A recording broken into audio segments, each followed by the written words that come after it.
Okay, so let's go ahead and share the screen here. If I could remember where to do that. Oh, share. Oh my goodness. Okay. So, oh my goodness, I have so many tabs up. Here we go. Mm, mm. Okay, so I know that we have a couple different people. Um, so we're gonna start with Alex. Um, so at any point during readings, let me know, stop me if you have a question. I'm going to try and not overload anybody with information, but I'm going to let you know right now I have a lot of notes. Like I have 9 pages of notes, like for everybody, not just for one person. But do have a lot of notes, and so if you did want to take notes yourself, are absolutely fine to do that. This recording is obviously recorded, and so if you did want to come back and just watch it over again instead of taking notes, you can do that. But feel free to stop me if you have a question. Probably the best thing to do is just come on the mic and stop me. Because I might very well get too into the actual reading portion that I might not automatically see the chat. Like the chat bar will like pop up, but it's a 50-50 on how early I'll see it. And so the fastest way to get to me is to just come on the mic. Um, if that doesn't matter to you, then I'll just see it when I see it. Um, okay, so let's start with Alex. Oh, so another surprise. Sorry, I promise we're gonna get it started. So we are gonna cover um the transits for each person for what to expect, not only for the past Virgo lunar eclipse that just happened, but also the solar eclipse that's happening in Aries on the 29th of March. So next week. Yeah, next Saturday.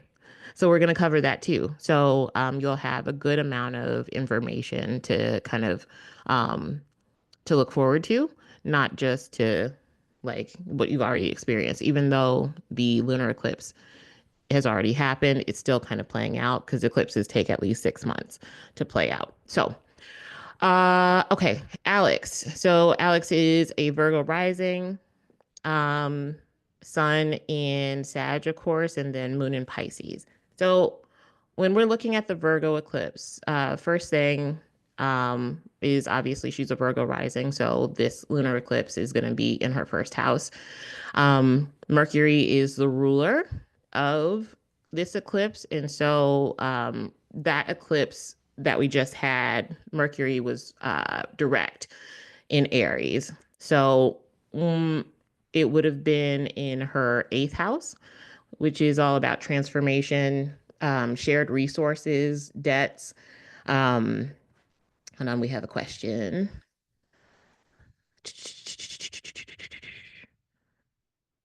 Oh, okay. Okay, got it. Thank you. Um, yeah, I try to make sure that everything is like visible.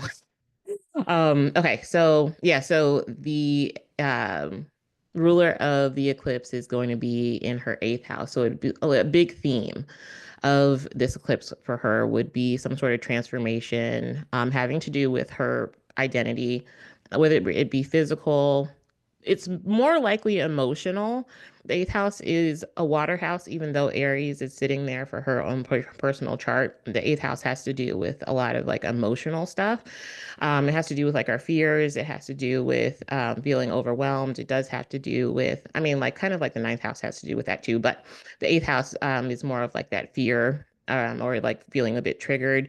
Um, the eighth house can also be like debts, taxes, crisis, all of those things, all the fun things. And so when we look at what else Mercury is ruling over, we see that Mercury is also tied to her 10th house. So we've got all of those eighth house things being tied to the first house and the 10th house of career. So it's all about like essentially it's all about her job and changes that could potentially come from the job. Now, what I did notice, Alex, is that you're going through a bit of a prolonged Mars return. Your Mars return is about work. It's about where you putting your energy into. So it can be about actual career or like what are you doing as far as like work, whether it be physical or like career wise. Um, Mars was retrograde in Cancer, and it's been in Cancer for an ungodly amount of time. And so you've had a bit of a prolonged Mars return as well. So it wouldn't surprise me if you're starting to reevaluate some aspects of your job or career. I'm not saying that you'll change your job, but it just could be a simple fact of like trying to come to terms with whether or not you still resonate with certain aspects of your job. Like, do you have the same values? Hold on, we have a couple comments. Uh, you're in the middle of changing your job right now. Okay. Well, that's that Virgo eclipse. Um, Hold on, let me look at my notes here just so that I'm making sure that I'm staying on track. Because I can definitely easily get off track here because my mind just goes everywhere. So, all right. So yeah, personal identity shifts, self-image can definitely also come whenever we're looking at the 10th house. We're looking at not only career, but also how do we show up in the public? So whether that be like our literal self-image or our reputation, like physical, emotional renewal can also be something that comes up as well, since that eighth house is going to be tied into that first and 10th house influence. Mercury is the ruler, of course, and it's in the eighth house, like we were talking about. Um, with Mars being connected to Mercury and Aries, since I'm kind of taking your Mars return, but also connecting it, since Aries is ruled by Mars and you already have Mars in Cancer, and Mars is currently in Cancer, I just decided to connect the two. And so when we look at Mars being in Cancer and almost being like the ruler of almost like the ruler of the ruler in your case of this eclipse. We're also taking in some other themes that are surrounding like friendships, allies. It can even be like coworkers at work or, people that are there to support you at work, social circles. In specifically, it can be like long-term goals as well as compensation that you're getting from work. So there could be like some sort of like reevaluation about like asking yourself, okay, like the amount of work that I'm taking on, am I getting paid enough for that? Um, we can also think of it as like, I would just like a different pay. I need a different pay to actually sustain certain things because anytime we're talking about 10th house, we are in a sense talking about Capricorn energy, and Capricorn is going to think more so about long term. And so it's going to be, putting all of those things up against what are your long term goals, henceforth kind of triggering that transformation of identity and seeing if those two things match up. And if they don't, then they're going to need to come into some sort of meshing over the next 6 months. So if you do go through quite a few mentality changes in particular, because Mercury is in the eighth for you right now with this eclipse, it's more of a mental change or a mental shift. Um, like a different way of expressing yourself because you're thinking a bit differently about career and where you want to be in the next like 10 years, and then adjusting to be able to do that. Because Virgo is all about preparation for the future. It does think about the right now, but it's more so trying to plan for the future. And it does really well with that kind of 10th house energy that you're already kind of working with. Um, so I did want to also kind of come back to that extended Mars retrograde. So because Mars is still in Cancer right now, it's not retrograde, but you have natal retrograde, Mars retrograde in your chart in the 11th. We can see some past unresolved conflicts or initiatives related to group dynamics kind of like resurfacing. I could also see just like almost being like in a situation that's very reminiscent of a conflict that you've already been in before. Uh, I'm so glad it makes sense.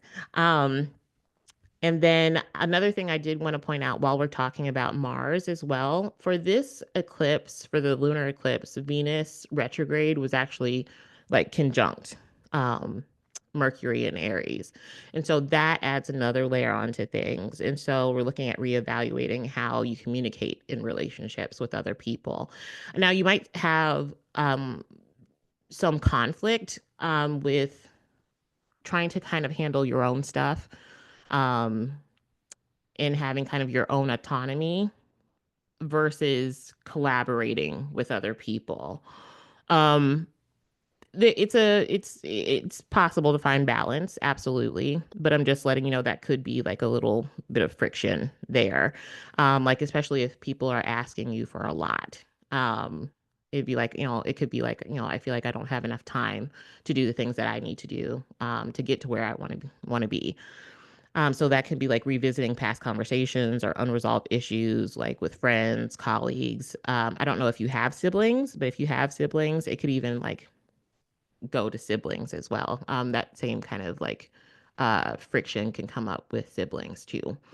Or another thing when I think about Venus retrograde conjunct Mercury retrograde would be like um, learning something new or like revisiting a possible like subject that maybe you put down before that was just very exciting.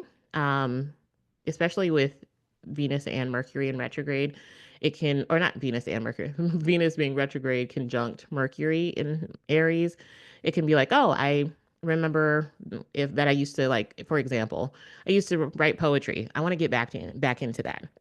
That is something very like Venus, Mercury, like coupled. It gives the same kind of vibe. So reconsidering learning or writing projects that you might want to get back into and you feel the urge to kind of like redefine yourself in that way. Or just to redefine your voice, like we were talking about, how you communicate with other people and how you express yourself out to the world. And that can also have to do with like that reputation as well. Um, so wrapping up that lunar eclipse, just kind of some overall like things to note. Um, oh, I love that. Currently going back to an old career. And I loved, and I'm leaving Canada and trying to make more time for. Yeah, no, that makes sense. That definitely makes sense. Um, So some challenges just to look out for. I've kind of been saying them already, but frustration in expressing emotions to other people, especially if other people aren't holding space for your emotions and they're doing a lot of talking and not listening. That can definitely come up as well. Mercury in Aries loves to announce things. And so people can just be very boisterous, especially when you're trying to do eighth house things like work together. Because the eighth house is about intimacy. It doesn't always have to be about sexual intimacy. It can just be about like we're trusting each other to not just bulldoze each other kind of vibes, especially when Mercury is involved. And so it's more of a vulnerability thing when we're talking about an eclipse that's being essentially powered up by your eighth house. And so there can be some frustration when trying to express your emotions clearly to other people. And there can be a lot of misunderstandings in like networking circles or friendships and just partnerships in general. My advice would be, to have strategic think like to be very strategic with your words. Think before you speak. Mercury in Aries does not do well with thinking before they speak. They just kind of say whatever. I would know. I have Mercury in Aries natally. And I've had to learn to do that. But yeah, Mercury in Aries just kind of says whatever pops up in its mind. And so just thinking about what you want to say before you actually say it and being very considerate of how it might land. Um, is I think some solid advice for that full moon lunar eclipse that we just had. Um, if some sort of old opportunity or old project does come back, or old like relationship comes back up, whether it be business, friendship, romantic, whatever, um I think this is kind of like just my general retrograde advice is anytime the planet is retrograde, even if it is like, with a lunar eclipse, um, is eh, take a look to see what needs to be closed out. It doesn't mean that you have to take it back on. But obviously, if it's coming back up, there's something that is unfinished there, whether it be internally for you, because a lot of this is internal for you. So whether it be internal and just something you need to close out for you, or that you need to have a conversation with somebody to either give them closure and to finally just put the whole thing to bed, that is something that I would also say as well, is to not kind of like run past it and just be like, I'm not doing that. I mean, like that's an option, but I think that's a very Mercury and Aries thing to do, which is why I'm kind of warning against that, because Venus retrograde is there, and so it's very likely that it'll come back up if you don't deal with it now. Um, and so when then we'll have because I was like, why did I say that in particular? Oh, because we'll have Saturn um visiting those, like coming back over those degrees that Mercury and Venus are at um, in 2027. I want to say 2027, like mid 2027. I think that Saturn will go back over those those um, those degrees that they're at right now. Okay, let me look at the comments. Gotcha. Gotcha. I feel like that can be a big issue when we're talking about, like, because you have Mercury and Scorpio, and so it can come off like really intense, even if you don't mean it intense. Mercury and Scorpio isn't a mean placement as far as communication. It is intense though, and so it's very direct. And it can sometimes be a lot about what you don't say, even if you don't mean to be cryptic. A lot of people can like think that you mean something that you didn't even say. So sometimes it works against you in that way. um, um, Jacqueline, I got you. Um, and then, but yeah, sometimes it can just kind of show up that way. Um, yeah. So hold on a second. I'm reading your other message. Uh, got it. Ah, okay. Ah, okay. That makes a lot of sense. No, definitely. Um, I love that Robin's like, no, Alex, be mean.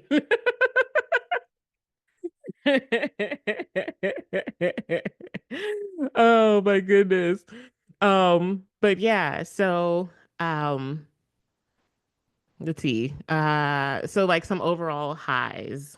I think you'll come out of all of those kind of lunar eclipse feels with like a renewed self-awareness and confidence. You can have, anytime we're dealing with eighth house, we do not get out of dealing with finances. And so I think it's a great opportunity to make improvements in budgeting and financial management. Um, and possibly because you rebudget something, because again, Mercury is conjunct that Venus retrograde in Aries. Um, if you do decide to rebudget and cut back on spending, and you're able to therefore pay certain credit cards off or pay off certain debts, then it might leave you with excess later, that you're able to invest in new endeavors. So it's a new opportunity with work, I guess. And I think that's like the backhanded like thing that comes with Venus in Aries, because Venus doesn't like being in Aries, period. It hates being in Aries. But Venus in Aries doesn't mean that it can't do good things. It just means that it takes a little bit more work for it to do good things. So Venus retrograde in Aries' gift is essentially, hey, I need to go back revisit my own self-esteem, revisit my own budgeting, and fix these things, and then just kind of strategize. And then later on, I'll reap the benefits of those things. So you'll probably be able to invest in something that you do care about, and have that new beginning later after you bring closure to a couple things. Um, where was I? Strengthening connections in social and professional networks can also be something that comes from that. I'm really just focusing on the Venus, on that Venus and Mercury conjunction, because it's such a big part of this eclipse. Um, just like in when we get to the solar eclipse in Aries, that solar eclipse in Aries is conjunct Mercury retrograde, or not Mercury retrograde, it's conjunct Mercury in Aries. No, no, is it? Hold on. Let me look, because I'm like, is it is it conjunct Mercury in Aries? Mm, yep, it's Mercury retrograde. I was like, I couldn't remember if it was direct or not. Let me see.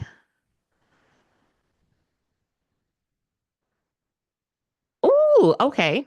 Yes, definitely use it to pay off any debts that you need to. I think that would be a great thing to do right now, because it'll set you up for a good position in the future.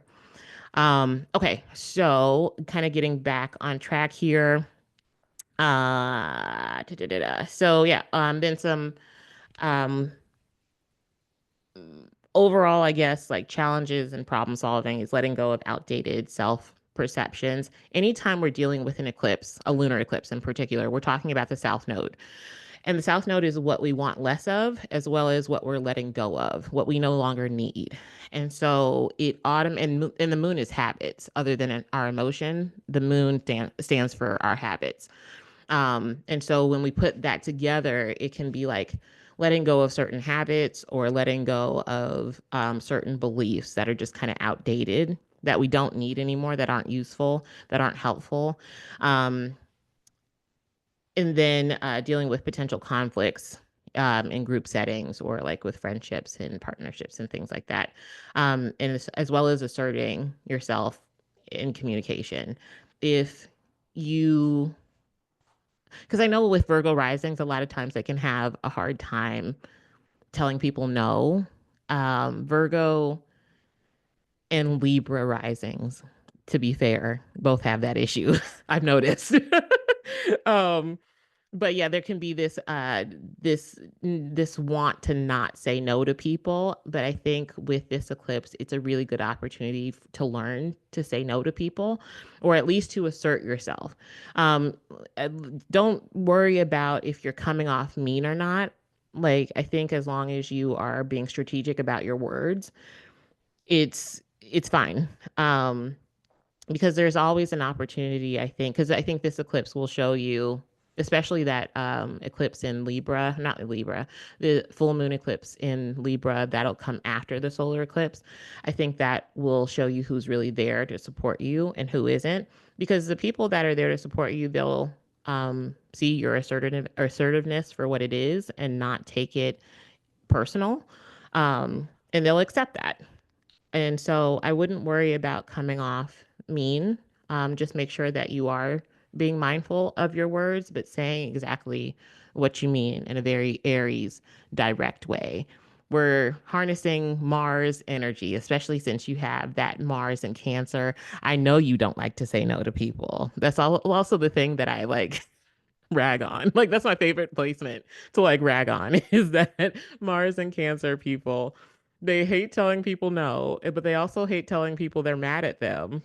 And I don't think it's because they are like wusses or anything like that. I think it's more because Mars and Cancer has a great ability to hurt people, and they don't want to do that. They are much better at nurturing others. And so they want to nurture, but they do realize that they could really hurt some people's feelings, because they're very good observers, and they nurture so well that they know where people need to be nurtured, and therefore they know people's soft spots. And so, yeah, I would not worry about um, who thinks you're mean and who doesn't. Just, try and work on direct communication and being assertive. We have a couple comments.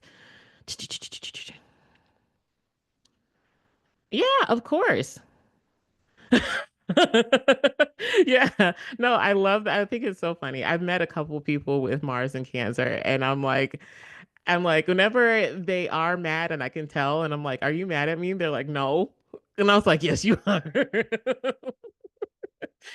Yes, you are, you liar. Okay. Anyway, so yeah, I think that is about it. Um, yeah, I think that's about it for with just looking over the notes here and make sure I didn't miss anything. Um,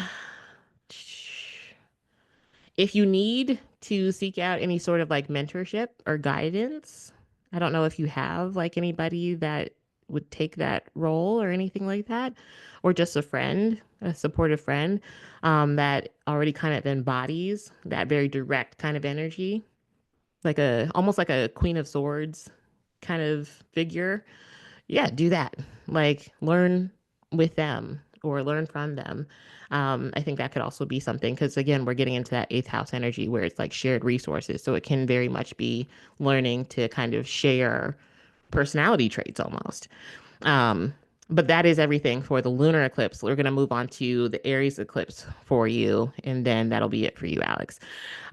So let me just shift over to the Aries one.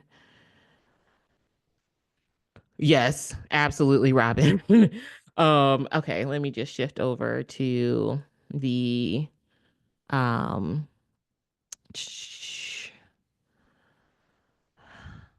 yeah, I just need to look really quick. This is the lunar eclipse. Where is the solar one? There it is. Okay, so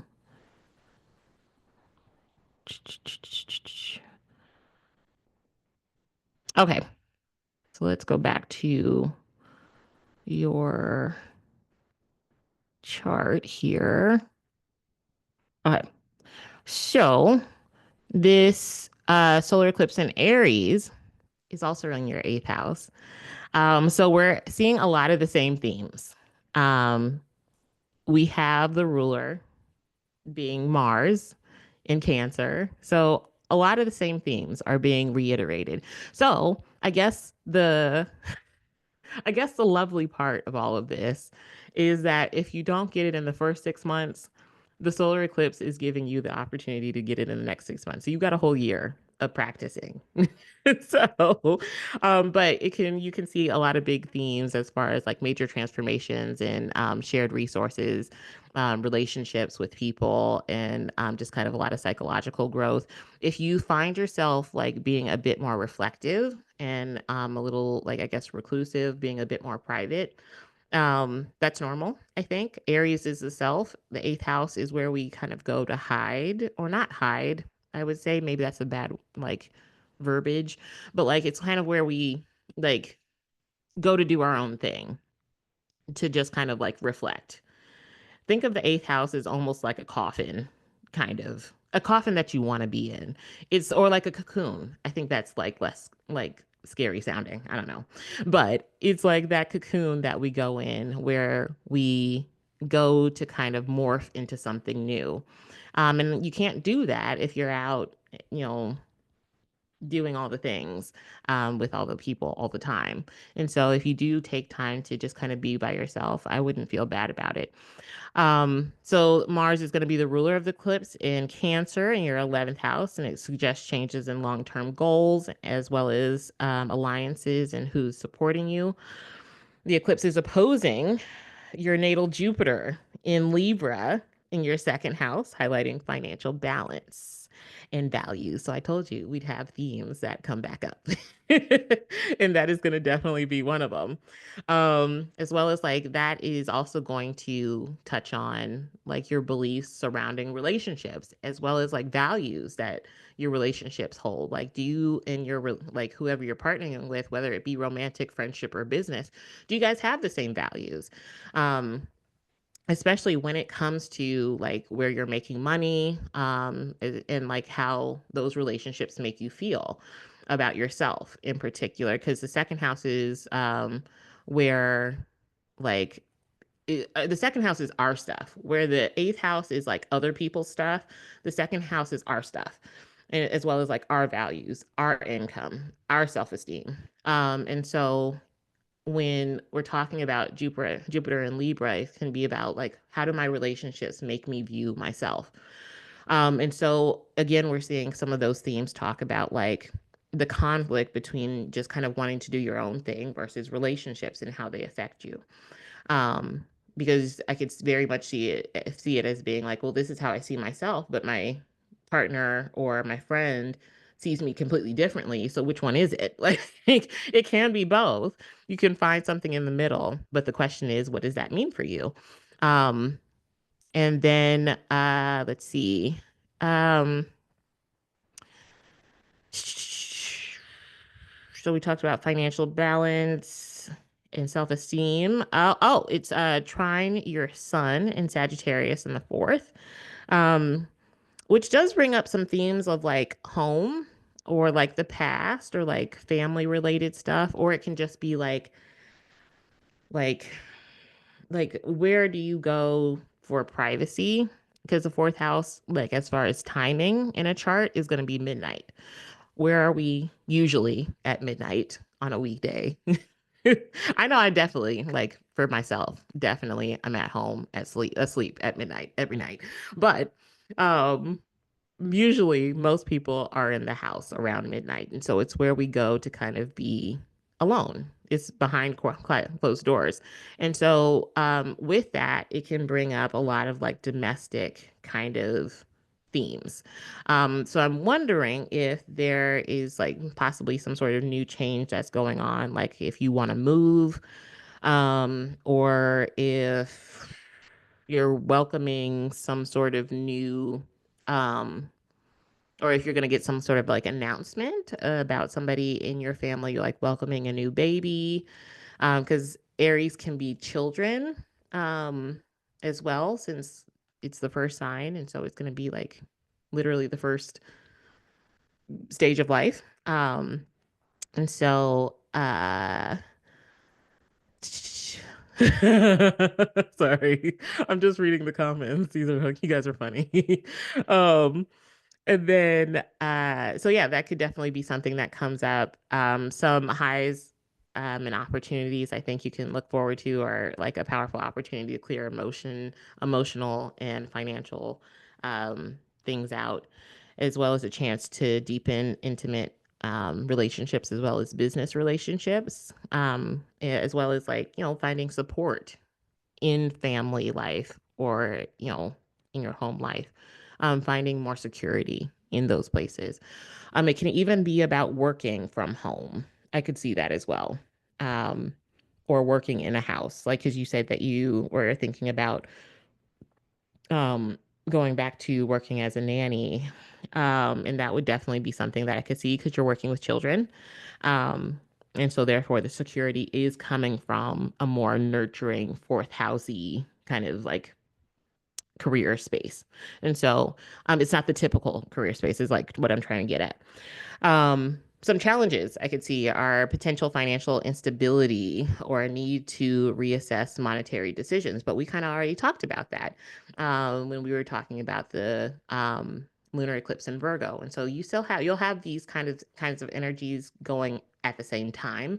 And so, like we said, it's a great opportunity to reassess your budget, especially because that lunar eclipse in Virgo is hitting on your first house. And so it's going to change a lot of what's going to happen for you in the next year. Um, because all four of those houses, anytime you have any sort of major, like any eclipse, on in your first, fourth, 10th, or seventh house, it's a not no pressure, but it's a life-changing time. Because literally those four houses are kind of like the backbone of someone's chart. And so whenever an eclipse or something that like triggers those points, it literally starts like turning the wheel of the chart. And so a lot of things get active.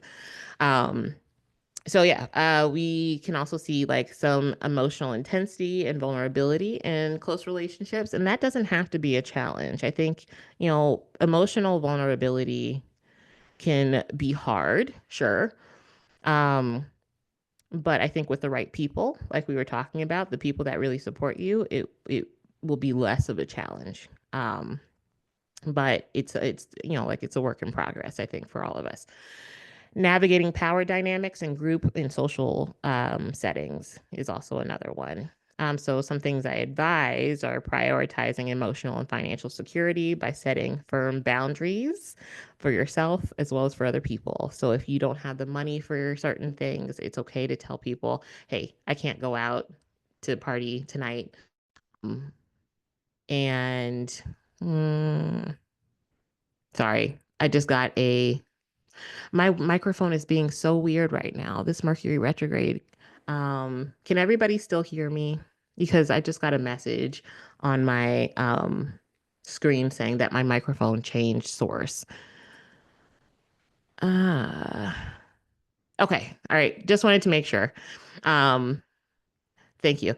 I was like, yeah, just want to make sure because I just got a message saying your microphone changed sources, and I was like, what? I have like three microphones set up right now because I'm wearing my headphones.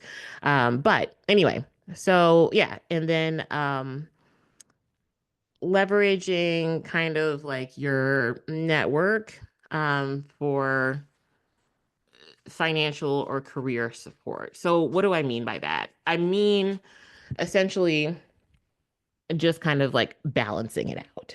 Like, so what we were talking about before.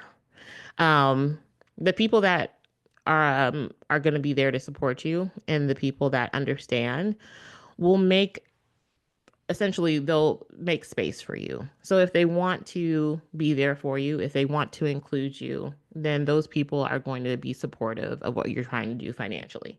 That's what I'm trying to get at. And so those kinds of people will be like, "Hey, I understand that this is going on for you. Maybe we can make an event that's either like, let's say, like free, or like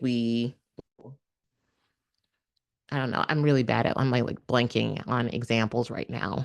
But do you get what I'm saying? Um, Hopefully so. And I keep getting this message about my microphone changing sources. Uh, um, yeah. Um, and also not even for financial support. I think also like because it's Cancer in your 11th house, it's more about emotional support. Yes, finances are like in there, but I think it's more about emotions and who's like emotionally supportive of you as well, and who's emotionally understanding and nurturing of you as well. And then just kind of like focusing on long-term planning is my last thing for you. So that is your reading for the two eclipses, Alex. Let me know if you have any questions. Um, yeah, other than that, we are going to go ahead to Melissa. Um, Let me pull her chart up. Professor Micah, can I ask a question? Sure. Awesome. I noticed on Alex's chart that she has her South Node on her MC. Hmm. Does that did and this is just based on my little knowledge.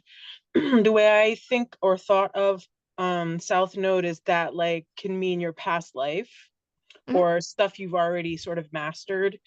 So does this mean that maybe like stuff that she's already sort of learned or maybe her habits or whatever because it's on her MC is like more visible to like the general population or people can see it. Yeah. I think that it can definitely be like, the South Node being on someone's MC can be like, them kind of getting into areas that they're already very naturally good at. So in Oh, Alex's case, it can be like something in communication or just being very relational, something doing something that is very learning based.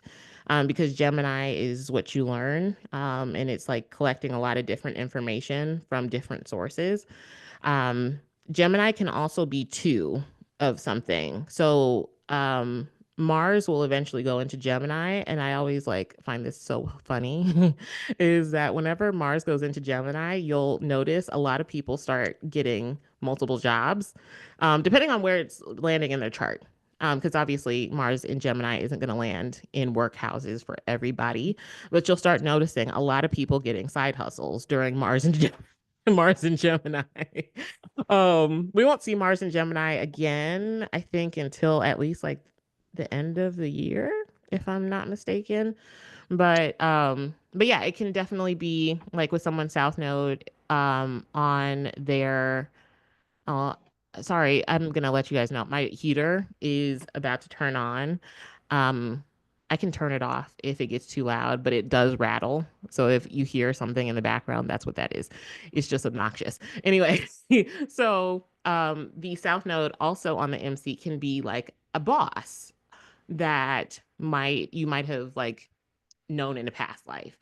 If you want to take it like the past life route, it can be like an authority figure that you've already kind of met in a past life, or somebody that feels very like that feels very familiar. And you kind of automatically can kind of feel into what those people are about. Um, because the moon is also intuitive as well. Let's see.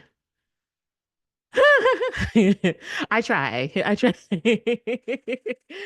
um, Hold on one second. Because that's gonna bother me. I'm gonna turn off my heater really quick. I'll be right back.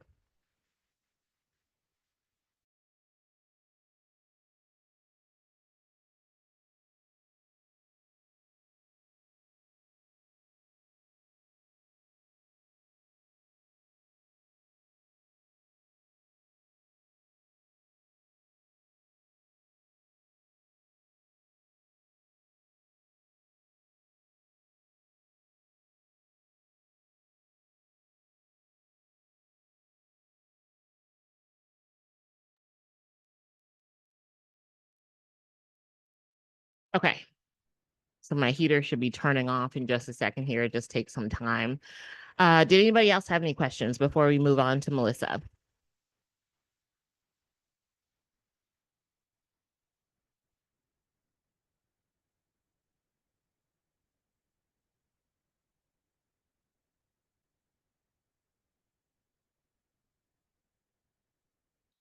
Thank you, Alex.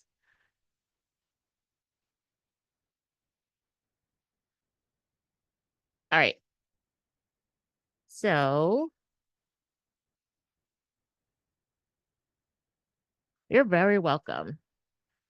Okay. So this is Melissa's chart.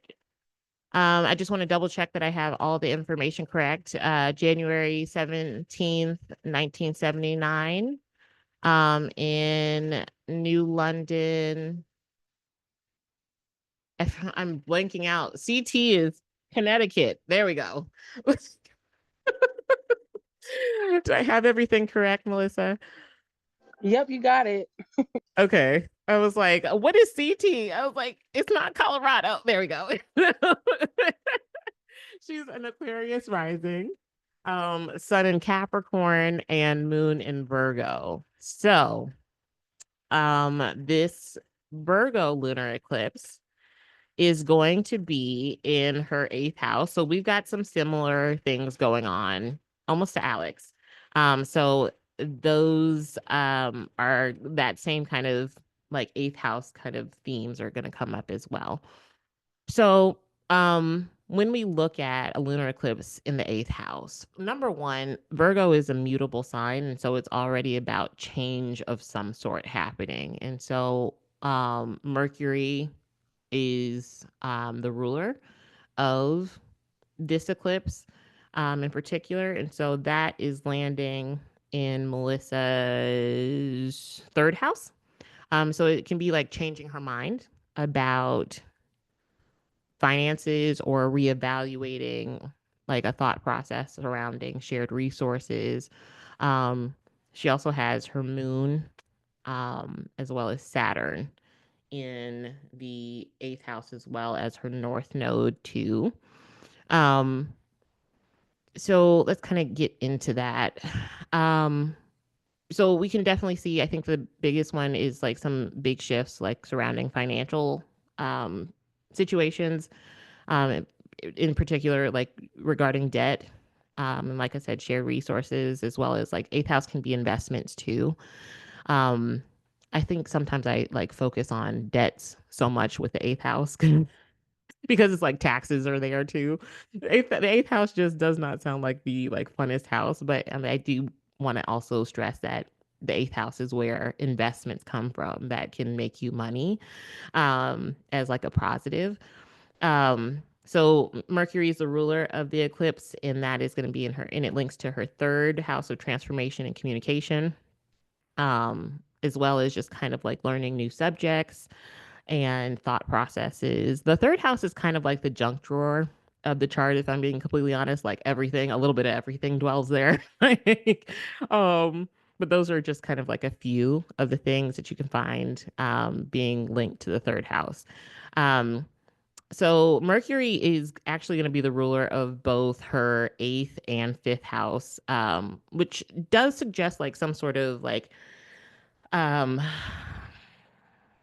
mm, uh, I guess the best word that I can come up with at this moment is like almost like reliance on creative skills, especially if it does have to do with like communication. Um, or like making money off of like creative skills. Or it could be side hustles too, because the fifth house is like side hustles that like are essentially like hobbies that you turn into money. And that's because we're talking about the eighth house and the fifth house, which when you put those two together, you do get like essentially creativity. And so that's why I'm linking those two in that way, is like possibly like finding ways to make money by some sort of like creative side hustle, or because we're talking about the third house, it can be talking about like taking on another job that maybe has to do with like working with your hands, like creating jewelry or creating like why do I think of glass blowing? Because glass blowing is like something that you use fire with, and Aries is like the ruler, and so I'm thinking like glass blowing, but it's not. It doesn't have to be that in particular, but that's an example. um, but we can also see kind of like the that kind of being a theme is making money in some sort of creative way. Um, Possibly to pay off certain things so that you're able to do fifth house things later. The fifth house also has to do with children. So I don't know if you have children, Melissa, but that could also be something that factors in, is maybe instead of it being all financial, I actually no, I think it would still be financial because it could be about like, certain things just kind of changing in children's lives as well. Maybe needing to take on new expenses to invest in like in a child's like creative pursuits. That could be a way that I could see the eighth house and fifth house kind of working together and kind of needing to rebudget, so that everything kind of gets done financially.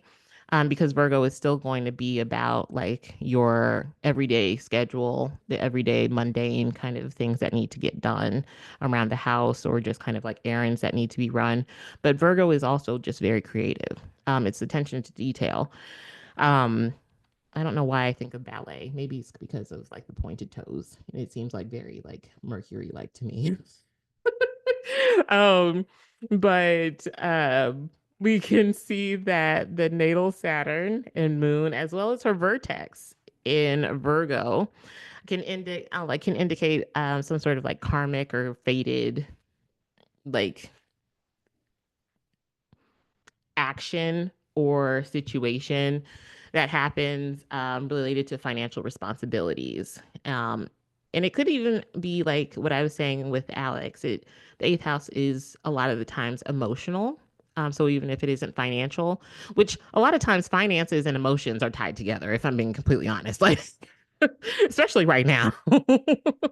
um, but yeah, there can be like some sort of shift that happens when it comes to finances or emotional security. Um, we're in a Venus retrograde right now, so I'm not surprised. Um, it's just kind of something that happens. So I think a lot of this with Venus being conjunct the ruler of this lunar eclipse, it can be some sort of reevaluation of finances.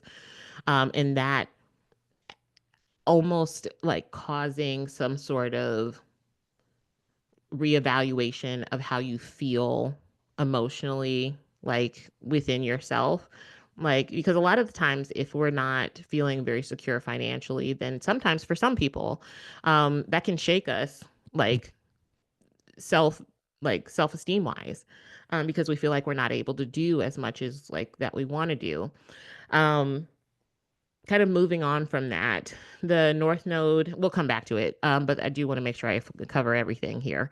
The North Node conjuncts the eclipse. Um, it kind of like suggests some sort of like self sufficiency as far as finances. So it could be, I'm not saying that like if you're getting help right now from somebody financially, I'm not saying that they're just going to like duck out on you, but it very might well be a situation because the North Node is like what is like the North Node is increase. And so when we look at a sign like Virgo being in a lunar eclipse, it's essentially saying like it's like the same vibe as like the Nine of Pentacles, which is all about self-sufficiency. So it's like you're doing a lot of stuff yourself. So if you are in a situation where you are sharing expenses with somebody, you might find that that person is like, I can no longer cover this. I need help on covering this. And you're having to take on more of the responsibility for certain finances, or you're having to really be the shoulder for somebody to cry on more often than you usually would be. Um, but I think this can also be something that's really empowering, even if it is hard. I mean, we're already dealing with hard energy because the eighth house and the fifth house square each other. It's literally the least funnest house, which is the eighth house, which stands for all the things that are not fun against the fifth house, which is everything that is fun. The fifth house is our self expression, it is our hobbies, it's the things that we do for fun, it's romance that is just kind of casual and can get intense, it is art, it's drama, it's all the sparkly things. And it's coming up against the eighth house that wants to suck the life out of it. Like, and so when we are looking at those two together, um, it's not saying that you can't express yourself. It's just saying you have to transform how you express yourself, express finding new ways to express yourself. And I think that in itself can become very empowering because you're finding new ways to express yourself. So basically, it's like I can express myself in any situation, whether it be hardship, whether it be abundance. I am still going to find essentially like the silver lining in a situation. Um, and it doesn't matter. I'm still going to get it done. And that could be because you really dive into your marketplace because the fifth house can be our marketplace as well. Like where we sell things. And that's why I brought up like the side hustle thing. So if you do have like something that you like some sort of like creative business. And creative can mean a lot of things. It doesn't have to mean like painting or like arts or something like that. Because the way that I think about creative is like are you just like very resourceful? Are you resourceful? Like, is essentially when I think about creativity, I think about resourcefulness because that's all that art is, I guess, essentially. Um, but hold on, I think we had a comment really quick. Um, I mean, the Nine of Tentacles. I want to say that I've actually seen a Tentacles tarot deck. And I wonder if the pentacles are renamed tentacles. I've seen like some sort of like monster like tarot deck, and I wonder if they like rename that. It wouldn't surprise me. Anyway, getting back to topic. Oh, we're coming back around to that Venus retrograde conjunct Mercury and Aries during the lunar eclipse. It's mostly going to affect your third house, which is about like movement and communication, as well as like siblings, aunts, uncles, cousins, like the family members that like you are related to, but you're not like essentially like a lot of the times living with. It can be friends as well. It can be your car, or just kind of like transportation, what you're learning as well. So you can be like kind of revisiting um, some sort of past situation, or past issue with a sibling, friend. Neighbors can also be in the third house, can be found in the third house as well. And it can be a really great time to clear the air with that eighth house energy, because the eighth house likes to purge things that are not necessary or that are kind of making us sick. It's like the ultimate detox house. Um, and we could also like revisit learning a skill or building certain opportunities, that maybe that we drop the ball on and we want to pick back up, on an old hobby, especially if it has to do with any sort of like writing third house thing. Or I could even see like with movement, the third house is slightly related to Gemini. And so it can be about walking. So if you are finding yourself, because Virgo energy can sometimes be very anxious. And so if you are finding yourself kind of getting overwhelmed, I think walking, like just out in nature, grounding yourself that way could be really beneficial. Um, yeah, because the third house is literally like walking. Um,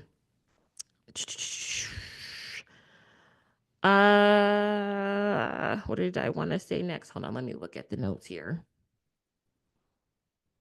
Mm, okay. Rethinking personal branding and how you kind of show up, as well as self-expression. Um, so like on social media, I think is like one of the biggest examples that I can use. Or just like communicating with people. Virgo, yes, is Virgo, but what's on the other side of Virgo? Pisces. Pisces is screens. Excuse me. Um, and so it can be like what's happening like on cell phones and things like that. So again, social media. So if you're like wanting to, I don't know if you would be interested in being a social, like a social media influencer or something like that, or like selling something online. I think that could be something else that could, possibly, provide some relief, if things are starting to feel a bit stressful financially. Um, uh,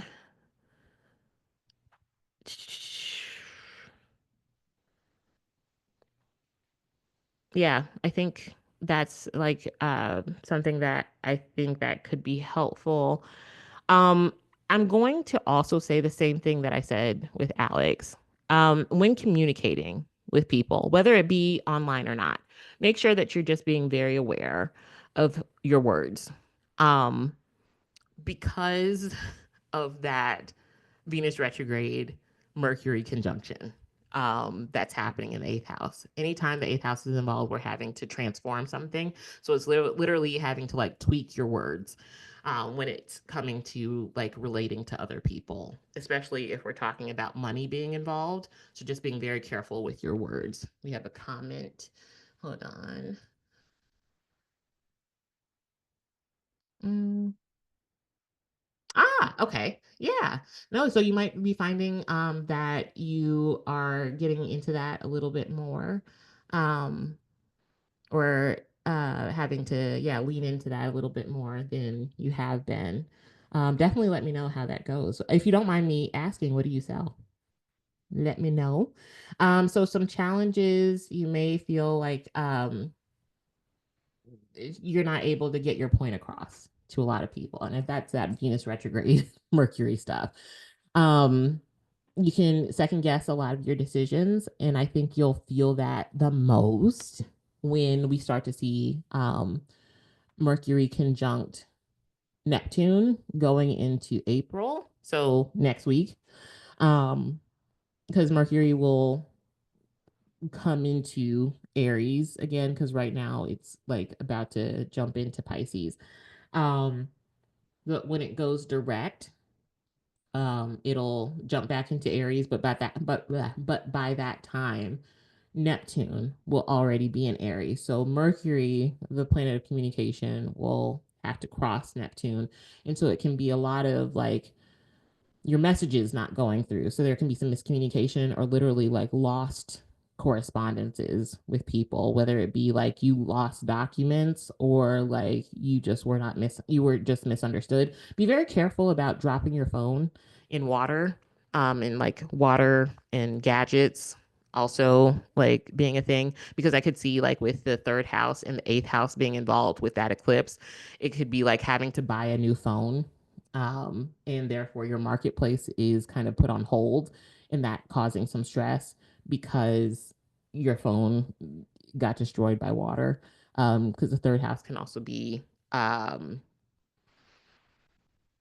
what's in our hands as well as gadgets. Hold on.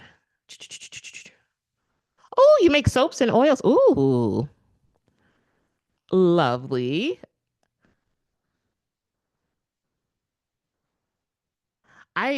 Okay. No, sorry. I'm like thinking, yes, I don't think you're fated for the employment thing as well. If I'm being completely honest with you, you're an Aquarius rising. So you're not going to like doing like the typical like work thing. I say this as somebody that has Aquarius in her second house. Um, I don't do the 9 to 5 very well. I have tried so hard to do the 9 to 5 thing. And I will tell you that I can count on one hand how many times I have left a job and I'm on good terms with my boss, with my past boss. That is, I'm just not good at the 9 to 5 thing. And I think a lot of people with Aquarius energy as well as Aries energy, um, tend to do better as entrepreneurs. And this could be an opportunity where you're finding a great opportunity to lean into that more.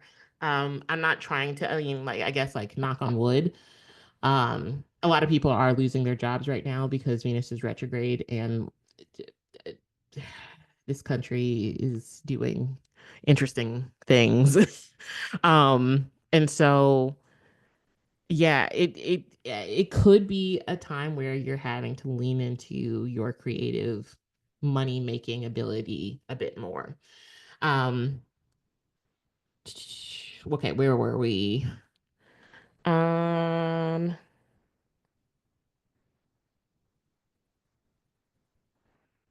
mm, mm, mm, mm, mm, okay, so be patient with any frustration in conversations. Take time to listen as much as you speak, and revisit old projects or ideas. Sometimes when we try something the first time, the timing just isn't right. And so don't be afraid to go back to those things, especially again if they're creative. It can be like I could especially see like because I am learning with a lot of like cosmetic things. There's a lot of paperwork involved, which I imagine is the case. So, like, I'm just using an example here. So, say that you wanted to start making like perfumes or something like that. Like, I know you make oils, but in perfumes can be in oil form. But, like, let's say that you wanted to like start making like the fancy perfumes like that, like, are in the spray bottles. So, like, it could be like getting back into that and learning like and learning kind of like the more like technical back end that comes with all of that, and signing off on paperwork, and having to invest in certain licenses. That is very Mercury Venus stuff going on, that I could see as well. So yeah, be patient, and just kind of just realize that sometimes the timing isn't right. It doesn't mean that it's never going to happen, but just sometimes things take time. But it's a great financial restart. Um, and like Alex, debt resolution, I think, is a really big one. It can help you feel much more empowered when it comes to investments, later on down the line, as long as you are doing your due diligence with budgeting. Um, and side hustles, I think, are going to be your best friend. Kind of moving into the next 6 months, especially if they are creative, like that you're already doing. Um, and it's all pushing you towards that very Aquarian independence because Aries is also like independent as well. And so definitely I think like Virgo, the lunar eclipse in Virgo is kind of priming you for what the Aries eclipse is already going to like kind of push forward. Some overall challenges can be, like I said, managing debt, navigating emotional stress, as well as adapting to unexpected financial or career shifts. Um, that's a big one. So just keep that in mind. Um, yeah, I don't want you to stress at all because I think sometimes when we're talking about finances, we can get a bit stressed. Um, but I do wonder since Gemini is involved, or like Mercury energy is involved, I do wonder if you have to pick up multiple like side hustles um to kind of make ends meet, or if you're just doing a lot of multitasking. That could be something else. And maybe it's not that you do a another side hustle, but it's just like a lot. You just have a lot going on and you're having trouble managing your schedule from day to day. Ah, Uber Eats. Yes. Okay. Yes. That's very third house because you're literally like in the car. Very third house. Um uh and then yeah, just setting clear financial boundaries for yourself and other people. And then expressing adaptability and learning new skills to enhance financial security. So if you think that something will help you out in the long run, assess if it's worth investing in. Um, Again, especially if it's creative. But I wouldn't just be impulsive like Aries has a tendency to do. I would think it through and take time to really research it because that's what Virgo is best at. It likes to fact check, it likes to research. And so really lean into that. Um, yeah, no, I've heard that Uber Eats is hard. I have also heard, I don't know if it was Uber Eats or DoorDash, but I heard they don't pay you guys anything. Um, if just kind of like as a side note here, because I am like the queen of side hustles. I don't know if you've ever tried Amazon Flex. Um, Amazon itself sucks. I am currently in arbitration with Amazon right now, fighting with them. So not the most ringing endorsement, but they do pay you very well. So just to let you know, they do pay you, I think, a bit more. Then they do pay you a lot more than uh, Uber Eats or like DoorDash. So just a thing to note. Amazon Flex. So it's a essentially is you're taking your own car and you're delivering packages for Amazon. And so it's called the Amazon Flex program. I'll type it in the chat. Because I think at some point we're all gonna need a side hustle. uh, Sometimes it does take time to get into that program, um, but it is especially if you grab shifts like within the hour that they start, you can make easily like I was making $170 in under 5 hours. So um yeah, that's my if you ever need something like that, that is one of my recommendations. Just remember that Amazon does suck and that they're a big corporation just like Walmart. So I wouldn't expect anything as far as like loyalty from them. Okay. Anyway, moving on. So I think that was all I had for the lunar eclipse. Um That's so funny. Okay, let's talk about the solar eclipse. Staying on track here. So we're gonna move on. So some major changes with the solar eclipse and Aries are going to be communication, learning, and personal kind of mindset. So Mars is the ruler of the eclipse. It's in your sixth house in Cancer, and it opposes your natal sun. Mars, as well as, hold on, no, am I looking at the wrong chart here? Hold on, hold on.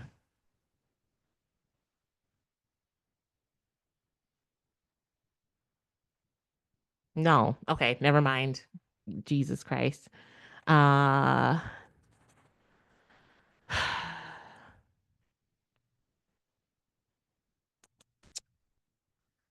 so okay, so we have the solar eclipse in Aries that is going to oppose your natal Pluto in the ninth. So when we look at that itself, but also when we look at the, and this is what I was trying to say. So the actual eclipse in Aries is going to oppose your natal Pluto, but Mars in Cancer is going to be the ruler of the solar eclipse, and that is going to oppose your natal Mercury, Sun, and Mars. So let's break that down. Anytime we have an eclipse opposing Pluto, we're already looking at some big changes, especially when we're talking about ninth house stuff, which is like legal like issues or disputes or court dates and things like that. But it also can be like school, like higher education. It can be learning a new language. It could be learning a new or like taking college classes or like the ninth house can even sometimes be getting married, like or like I don't know if that is if you are married or if that's something that you would want. But I do think that hold on, let me see the answer to your question. No. Okay. Well, I'm like, just so you know, if anybody ever asks you what are some of the fun things that the ninth house like talks about, marriage is one of them. I mean, I guess marriage may not be fun to everybody. So I take that back. So, but anyway, so we have Pluto there. And so it's changing how you relate to certain beliefs because the ninth house is where our beliefs are at. Pluto is already there. And so it's always talking about like how do our relationships affect our beliefs. Um, we can also look at this from the opposition that's happening with Mars in the sixth that's opposing natal sun, Mars, and Mercury. Um, that's going to be one of the biggest changes, I think, to mentality that we can point out right there, because the sun is like ourselves and our vitality. What do we want to learn? In a lot of ways, it is our mind, because it's like where we light up, it's where we illuminate. It's the things that we want to, expand on as well. Mercury is obviously our thought process, like I guess in a more direct way, and Mars is where we're putting our energy. And so when Mars itself, as the ruler of this eclipse, is opposing all of those things, I would say be very careful about how fast you're moving. Um, to not get into accidents or to be very careful about like how fast you're moving specifically like at work, like because Mars can sometimes be a lot of like burning yourself or like dealing with sharp things. Um, like so you could like slice your finger like because you're just not paying attention and you're moving too quickly and you're trying to get things done. And that could be caused by a lot of stress. While Mars in the sixth house, yeah, in the sixth house does do very well at getting things done. I think that's a positive thing that you can look forward to I think the other thing is that it's Mars. It's a malefic for a reason. While it can do good things in the sixth house, it's a taskmaster in the sixth house. Um, it's also opposing your own natal Mars. So being a bit more accident prone because of fast movement can definitely be something that you want to watch out for. On the other end, it can just be extremely motivating, but it can feel like you're taking on the world because you're just taking on a lot. And you feel like you have a lot more responsibility to yourself and other people. Um, And can that be empowering? Yes. I think because of the opposition, it might not feel that way. I think once the opposition lightens up, it might feel a lot better. You'll feel the relief, but you'll also feel like, very much airy, like a bit more confident. Because you're like, look at what I was able to handle in the midst of all of that. Um, the eclipse is also trying your natal Uranus in Scorpio in your 10th house. Um, and that can be like a shakeup in career, as well as like public reputation and like public image. And so it can be like new ways of um, like showing up to people or getting your name out there. If we're talking about business or like work, it can be like finding a bigger audience because yes, the yes, Uranus is going to be like friends, but it can also be like who is watching you too. Um, Especially in the 10th house, or it can be just finding new ways to market yourself, um, or new ways to kind of like break up stagnancy in your work life. Since the 6th house is already kind of involved there. Um, Hold on one second. I My headphones are about to die. Give me one second because I want to make sure that I can hear everybody.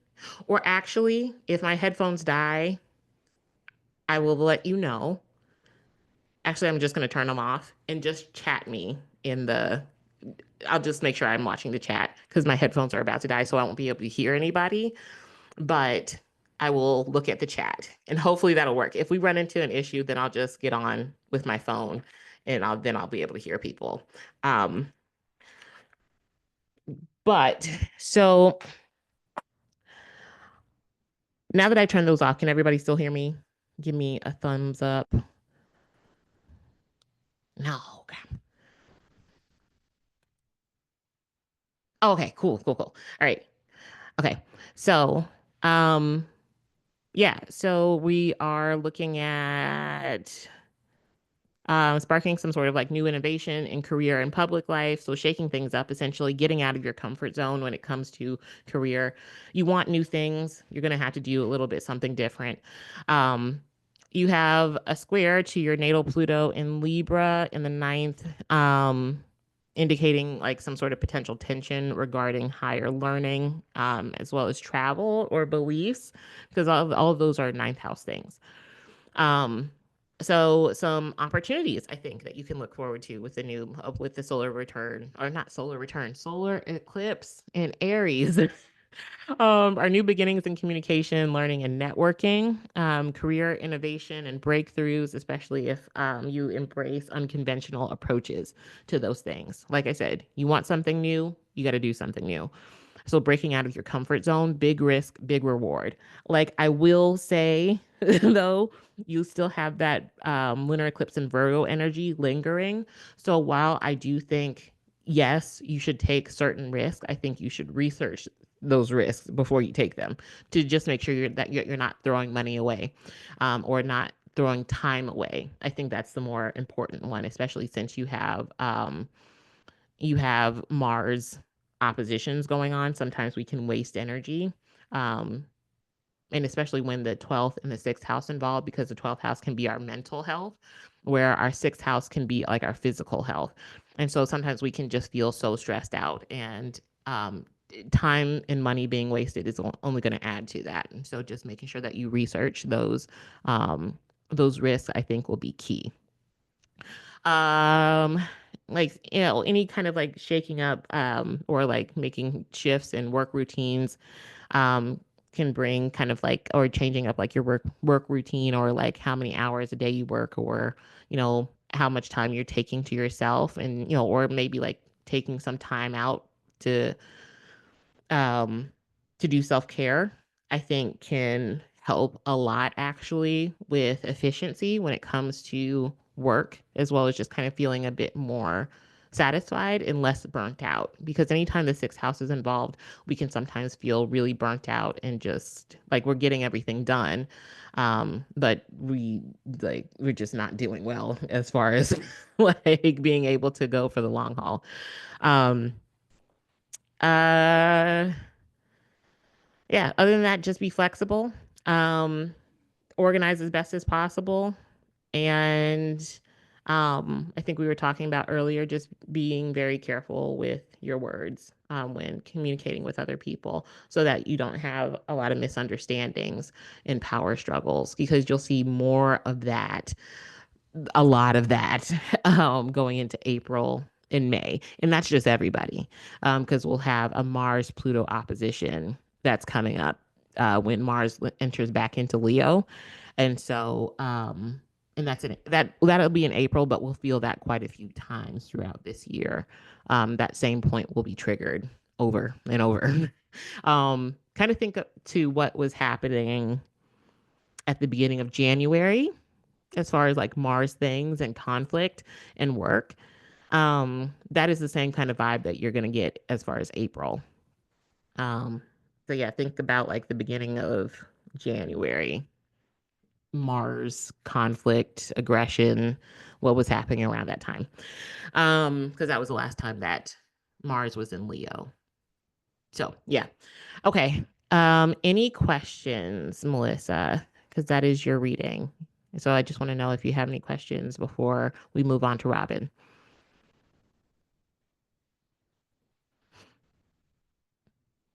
I honestly just want to know when my finance, Oh, like, Melissa, I oh, you can't can't hear hear me. you. So if you could type it into the chat,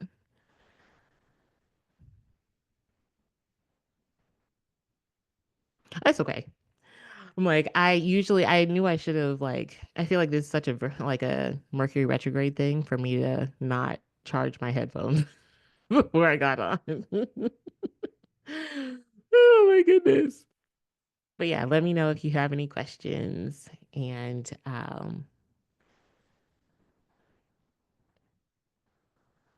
let's see.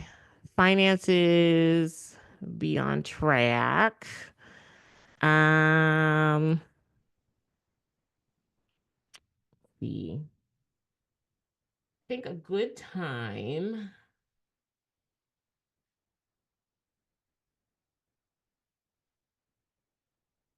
So Venus will actually come back into Pisces.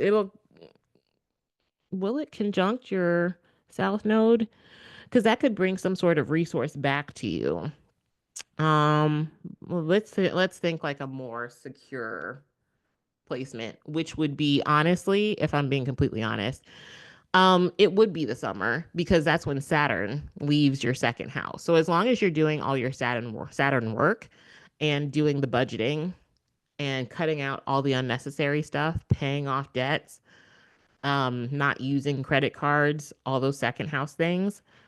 When Saturn leaves out of your second house, I think you'll be able to breathe a lot better. And Saturn will leave Pisces briefly for in not in April, in May. It'll go into Aries and you'll get a a few months of reprieve before it goes back into Pisces. But then in March of 2026, Saturn will go back into Aries like permanently and it will not revisit Pisces again. And that will be leaving your second house. So once Saturn leaves your second house, honestly, I think you'll be in a better spot. You'll be in a lot more of a secure spot. Just make sure that you're doing all that Saturn work now, so that you're not left with a mess later. As somebody that has had Saturn in her second, I have Saturn natally, and so when I had my Saturn return, like I was not financially stable, but it was a lot of paying off debts and doing a lot of budgeting, cutting out expenses that weren't necessary.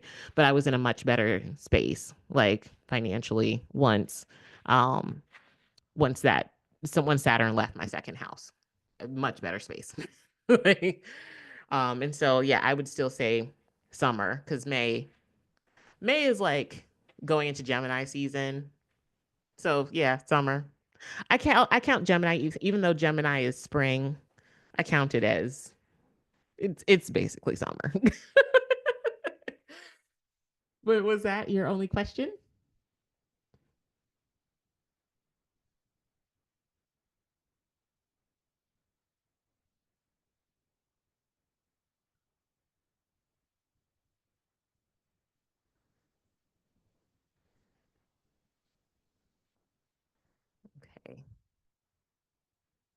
let me know if you have another one. And I'll keep an eye on the chat box so that I am going to go ahead and start on Robin.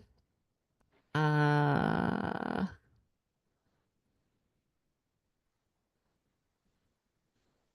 um, so Saturn retrograde, I'm going to summarize it really quick. Saturn retrograde is essentially a time where Saturn, it's kind of like, think of it as like when Saturn goes retrograde, it's kind of like when that hard ass boss like goes on vacation and all of a sudden you can breathe in the office.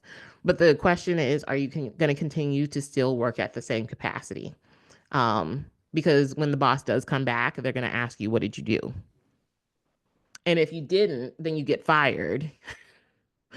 But if you did, you could possibly get a promotion. That is essentially that's the best way that I can describe Saturn retrograde and how it affects people in general. So you find when Saturn goes retrograde that you're able to breathe a little bit better financially, or wherever it is in your chart, you're able to breathe a little bit better in that area of life.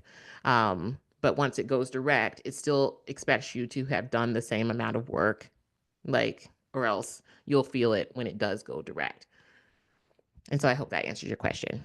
Okay, we're gonna move on to Robin, and then I'll come back around to questions that might be had. No problem. That might be had. Like if anybody has any extra questions, I'll come back around to them after we're done with everybody's chart. Okay, so let's move on to Robin. This is Alex's chart, Melissa.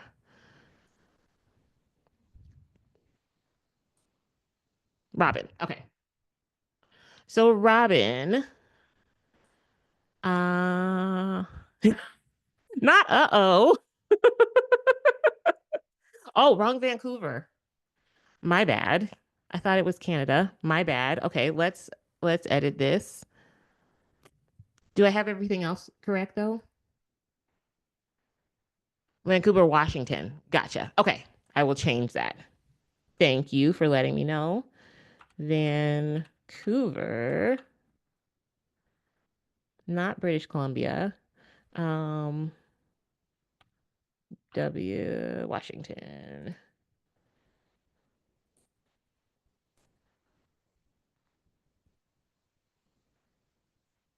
Okay. So let me just double check that. All right. Yep, we are in Washington. All right. So we have you as a Pisces rising. Um, sun in, I was like, I almost lost track of your sun there for a second. Sun in Aries, moon in Aquarius. So that would put the lunar eclipse in Virgo in your seventh house.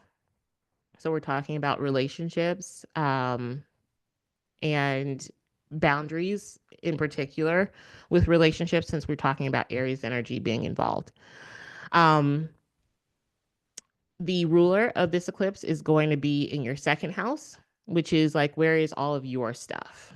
Like your energy, your time, your income, your values, self-esteem. So a lot of this has to do with, do the people that you're partnering with, whether it be romantic or not, especially like even if it's like business, do you guys hold the same things sacred? Like, do you guys have the same value system? Do you mesh in that way?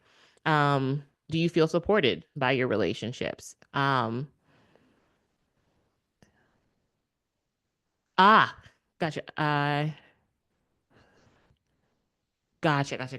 Um, yeah, so it can be a lot about, the eclipse can be like, do I feel supported by the relationships that I'm in? Um, oh, we can adjust the time now because I got 6 o'clock for you. 4 a.m. Okay, hold on. Let's edit it.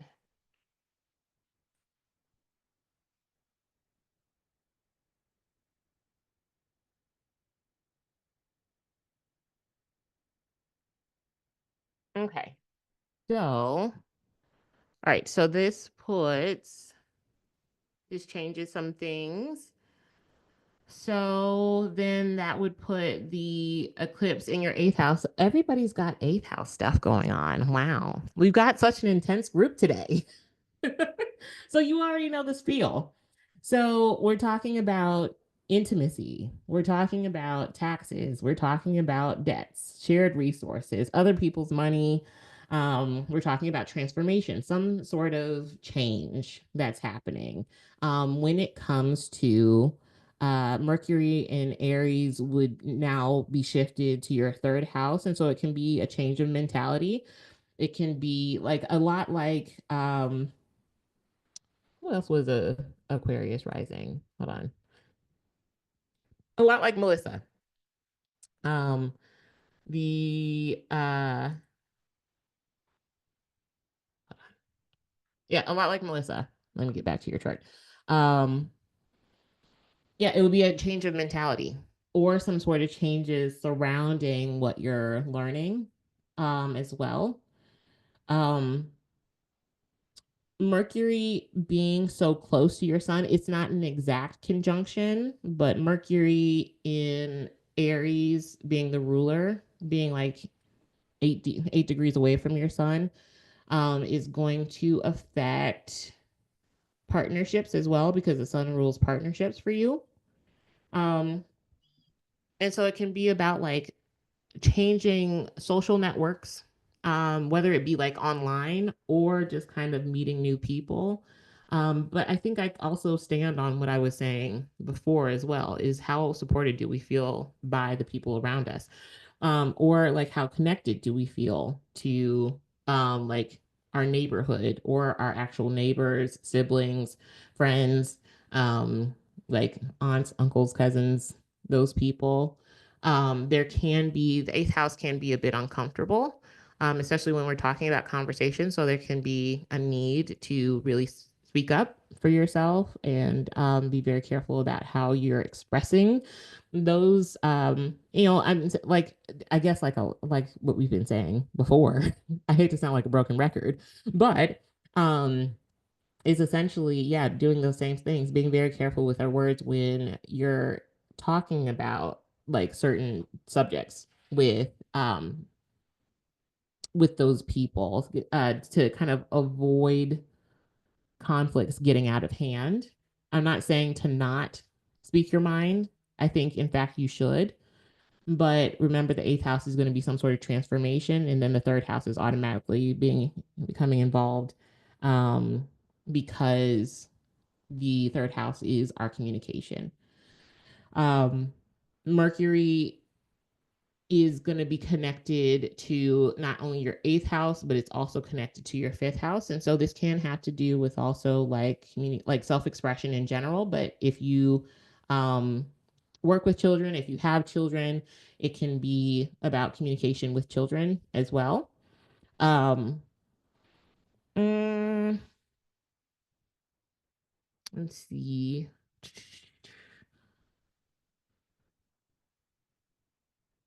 Sorry, I got a call from my mom and it just threw me off. I was in the zone for a second. Um, Mercury is going to be the ruler of your eighth and fifth. And so I think, like a lot, like I was saying with Melissa, um, there can be some financial, may I know what house is it? Oh, I use whole sign. So I use whole sign as a, I'll say as a default. Um, just because I find that it works a little bit neater. Um, Placidus, I think, is a little bit more messy. Are you if you don't mind me asking, are you a Placidus person or are you like a whole sign person? Let me know in the comments. um, but yeah, so uh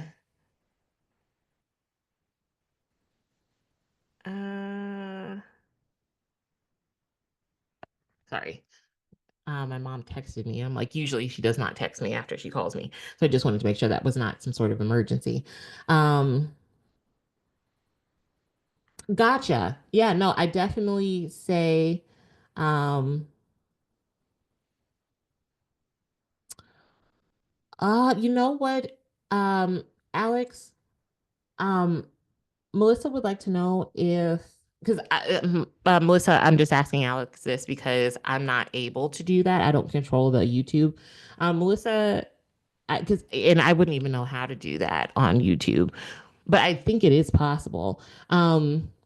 Alex, Melissa wants to know if when, okay, gotcha. All right. I didn't know if you could see it. Gotcha. Thank you. Um, okay, so for back to Robin. Let me get back there. Hold on. Oh my goodness. Okay. Robin. There we go. Um, a lot of this is going to be about re-budgeting as well. Some sort of change around how much we're spending, especially if it is on artistic or more like hobby pursuits. Aries is impulsive. Um, And so when we're talking about third house, fifth house things, a lot of times it can be like, oh, I want to sample something new. And all of a sudden I've spent all this money on things. When I should be looking at things from a bit more of a long term kind of perspective. Virgo is an earth sign, so it's a bit more conservative with its resources. And it likes to plan ahead. And so just kind of looking at more long term goals as far as finances, I think can be really helpful. Again, I hate to sound like a broken record, but I don't know if you also have like any sort of creative side hustle that you would want to get into. Anytime I look at eighth house, fifth house, it just screams creative. Or doing something or selling something that is more of like a passion project. Um, let's see, what else? Uh, what have I not covered? Venus is going to be the ruler of your ninth, but it's also going to be the ruler of your fourth. So this could be like working from a distance or like working independently. Um, ah, oh, I love that. Do that. Do more of that. Yes, I love it. Yes, I think that could be very helpful. Like investing more time into that. Like obviously, everything needs a balance, but investing more time into the things that you love. Because as long as like I think like what is that saying? Like as long as you're doing what you love, the money will show up. And I think sometimes it's a lot easier said than believed, but literally Venus retrograde is talking about your beliefs. Like it says, okay, if you want to get out of something a bit more like 9 to 5, do you believe that you can do that? Virgo, unfortunately, is going to ask you, do you have a plan for that? Or are you just kind of like just flying by the seat of your pants? But um or it can be like, having a partner help you out with those kinds of things. It is going to have you really like, because Aries is kind of like the ruling energy here with the Virgo eclipse. It's going to be like, okay, I'm doing this on my own, but I kind of have somebody that's asking or like checking up on me to say, hey, like, yes, I will help you do this, but I need this from you as well. So it's kind of like an even exchange kind of thing. Um, let's see what's other. Okay, yes. I think that's also a very Libra thing too. Like just if you don't have like another person involved to like just balance it until you can gradually like move into something that you love a bit more. Um so okay. So then um yeah, because the fourth house is going to be like comfort within our home. Venus is our finances already.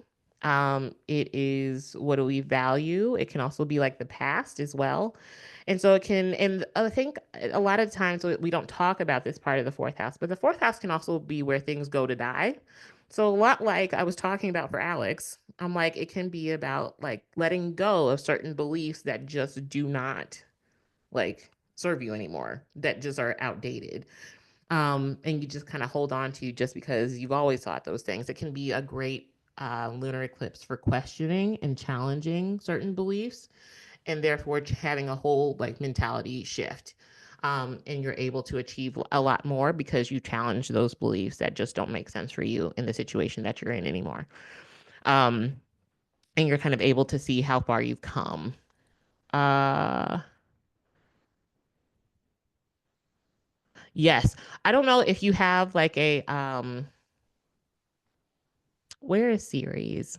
I'm assuming you're getting series being in your fourth house because I don't see series here, but I'm gonna assume it's just from your app. But if you also have series in the fourth, let me know if you have a green thumb or not. Because series in the fourth can also be somebody that is really good at like nurturing things.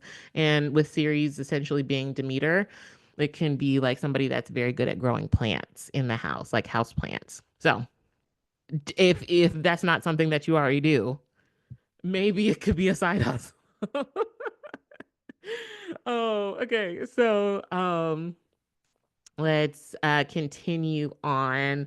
Some advice that I have is essentially like we are saying, budgeting, um, thinking like more so for the later rather than the now. Um, Saturn is in your second as well. And you have Saturn natally. You're in your Saturn return right now. It's currently on your Mars. Mars is, since we're going to be talking about the Aries solar eclipse, I'm just going to bring up Mars for a second. Um, Mars is going to be the ruler of your third, but it's also the ruler of your 10th. So a lot of that is about what you're like changing what you do for work or changing your mind about what you do for work. It can be like how you're moving at work, if you're doing some sort of driving for work, if you're like how you're communicating and expressing yourself at work. That can also be something that comes up as well. Do you value what you're doing for work, whether it be a side hustle or not? You know, do you still see value in those things? Because in your 10th house, you have Jupiter and Pluto. And so Saturn is working on all of those things. It's working on expanding your, um, let's see, Jupiter would be, it's working on one, expanding on your earning potential, but also because it would be attached to your second house, because it's the traditional ruler of Pisces, but also it would be the ruler of where is Sagittarius, your 11th, which is the money that you get from work. And so, so it's expanding on the people that are around you as well. So I wouldn't be afraid of asking for help when it comes to, or like being a bit more vulnerable and asking for help. And I think that will come a lot with, um, more so with the lunar eclipse in Virgo than it will with the solar eclipse in Aries, because Virgo, like I said, I think has not only has an issue with, sometimes telling people no, but also asking for help, especially being an Aquarius rising. I think a lot of times Aquarius risings want to do everything on their own. And it can sometimes it can be that independence, but I think the perfect balance with Aquarius rising is knowing when to ask, for their community to help them. Um, Pluto is in your 10th house. And so it's like that vulnerability sometimes has to be there. And that can sometimes be your greatest strength is being vulnerable with other people publicly. Um, and that can be something that really triggers a bigger earning potential. I'm not saying that you have to cry on the internet, but just building a loyal fan base from, being a bit more vulnerable with the people that are watching you, or building strong like relationships with the people that you interact with, um, at work as well. Uh, Gotcha. We actually have one more chart. We have Katie. I don't think Katie was able to make it today. I think she told me that. But we have one more person, and then we're gonna wrap up with Katie after. But we're on Robin right now. Um, ah, Hi Katie. Well, we have your chart coming up next, so stay tuned. So yeah, so the uh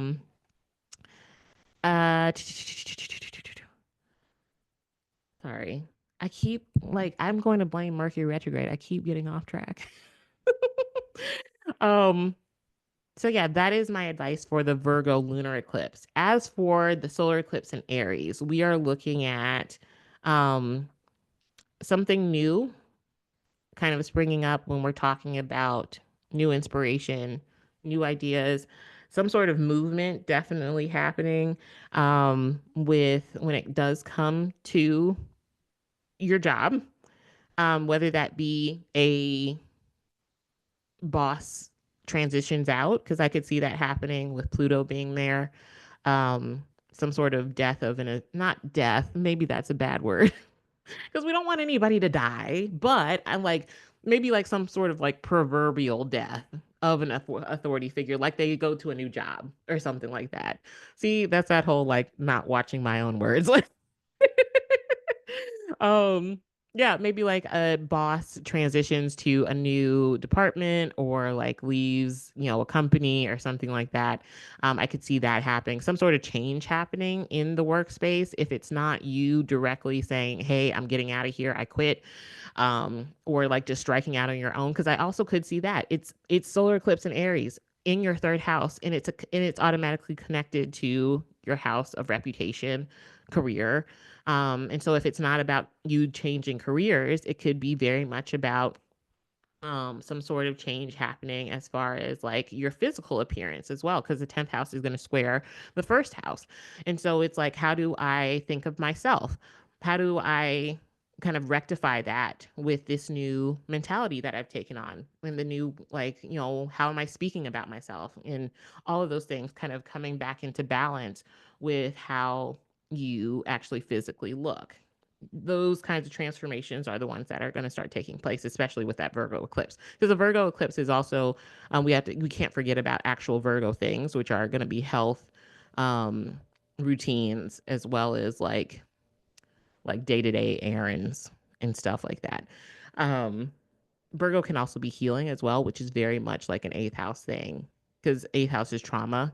Virgo can be like healing trauma as well as being like introspective. But for that solar eclipse in Aries, I think it's like that beautiful, like new burst of like confidence when it comes to feeling a bit more confident, because we have started to look at ourselves a bit differently, and we started morphing almost into, not, we won't say like a new person, but definitely somebody that is finding their footing into their own kind of authenticity, because you do have your moon in your first house. And so I imagine that sometimes there's definitely some changes to the physical appearance, because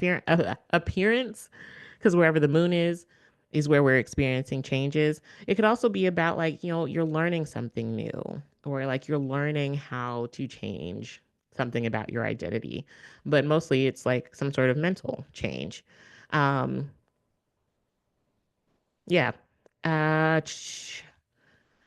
Anytime the third house is involved, I say embrace flexibility. The third house is a house that loves to change things up anytime it's involved. And because um the solar eclipse is there, it's bringing up something new anyway. The ruler of the solar eclipse is going to be in your sixth, so that's why I also say that it has so much to do with your work life. The sixth house is also health related.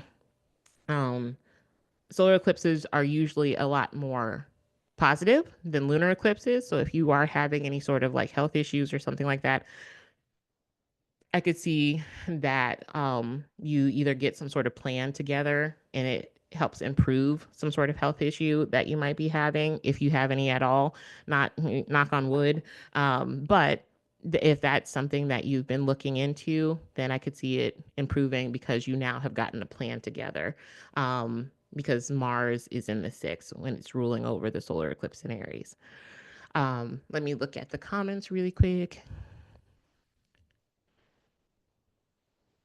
Yes, you're getting a big remodel and the new DM positions are opening up. Yep. I wonder, are you always get sick in April? Oh no. Well, yeah. Yeah. This could be about healing. Anytime Mars is in your sixth, while it does get a lot done, Mars is where things get hot. So that makes sense. And your sixth house is like health. And so it's like literally heating up health. And so, yeah, when Mars gets into people's six, I guess like a more negative side of Mars in the sixth, even though Mars loves being in the sixth. But Mars is also a malefic. And so it can do good things, but it's more prone to just being a jerk. um and so are oh that was the question that I wanted to ask you. Are you thinking about like possibly, applying for that position and like wanting to get promoted? Because I could see possibly that being a thing. um because you have Jupiter in your fourth. I would have to look more so into your chart to see if that's something that would be more of a possibility, because we don't know your annual perfections right now. And we wouldn't look at that right now, but um take a look at your annual perfections. If you're in a 10th house year, um the solar eclipse would definitely trigger that Jupiter, which could very much get you a promotion. Um, okay. Okay, congratulations. Okay, so it might very well like get you there because the third house can be like training, like some sort of like learning new skills or like job training, something that doesn't take a long time to learn. Like I'm not going like back to school like college, but like the third house is like trades and like smaller courses, like you get what I'm saying, like job trainings. Um, and so that's so like you could look for like a some sort of promotion possibly coming up like in the next 6 months after the solar eclipse happens. Um, yeah. Okay. So yeah, I say stay flexible, stay open, make sure you are budgeting, um, and hang in there. Your Saturn return is almost over. Um,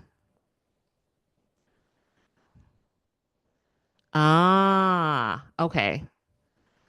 Ah, yeah, it's a lot of multitasking. A lot of multitasking. And I think that might be where the needing to balance um mental stress might come in. Um, I mean, because the third house is also language, like how we're talking and how we're communicating, even though the ninth house technically is like the learning of that. It all kind of ties into itself. But yeah, just making sure that you're not stretching yourself too thin while still staying flexible. And I think the way that you do that is by carving out, doing six house like things, like actually like organizing everything. Not to say that you cannot be spontaneous. Um, but I would just say organize when you are spontaneous. It sounds like the least fun thing ever, but like I have had to learn to do it. But I think like, the more structure the better, especially with that lunar eclipse in Virgo. I think that'll help with a lot of the chaos, like feeling a bit more grounded when that time does eventually come because you're under a lot of different changes, like transits that have to do with changes right now. Cries and unorganized. Just because your sixth house is empty does not mean that it's not being triggered. So your sixth house is ruled by the moon, and so your moon is in your first house, and so unfortunately, it is saying that you're unorganized. Unfortunately, it is. It is. It's just saying that you like spontaneity, and that's okay. And it's at an Aries degree. So, you know, we all love we all love a little impulsivity. It's okay. It's just I think you just have to be a bit more intentional about getting organized or find what works for you the best.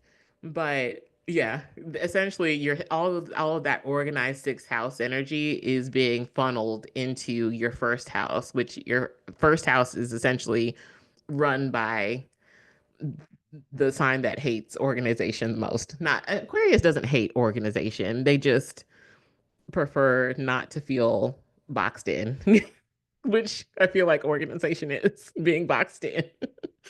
um, but yeah. Let me know if you have any questions. That is everything I have for your solar and lunar eclipse transits. But let me know if you have any questions before we move on to Katie.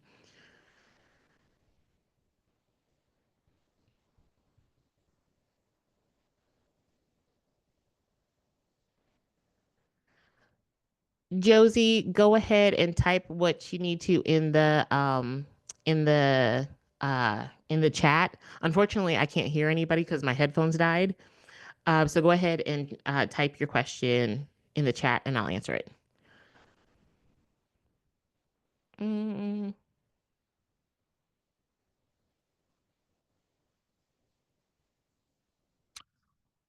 So I'm not familiar with Pholos. I'm assuming it's an asteroid,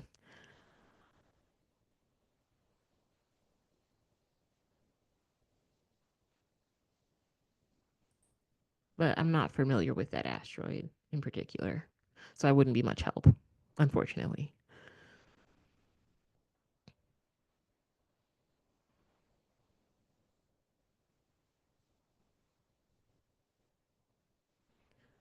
Um,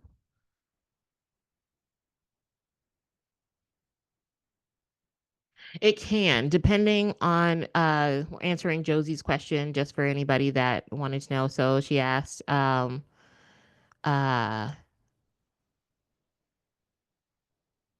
gotcha.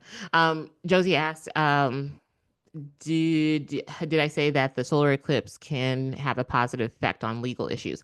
Yes. If the solar eclipse is if essentially the Aries is falling in your ninth house, so you would have to look at your chart. If Aries is your ninth house and the solar eclipse is there, it could potentially be very positive when it comes to legal issues. If Aries is somewhere else, then it probably would not have anything to do with legal issues for you personally. But for that person, we were talking about like Aries being in their ninth house. And so, yes, it is a potential for sure. Okay. So we're going to move on to Katie. No problem. So we're going to move on to Katie, and this will be our last one for today. Uh,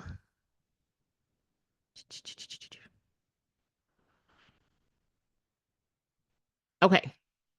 Katie, I just want to make sure I have all of your information correct. Just to kind of review, I don't have my headphones on, so I can't hear you.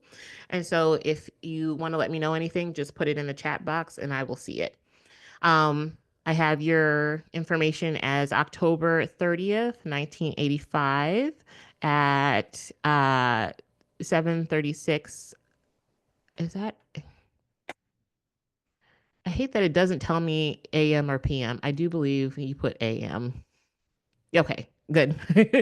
um, yes, okay, AM.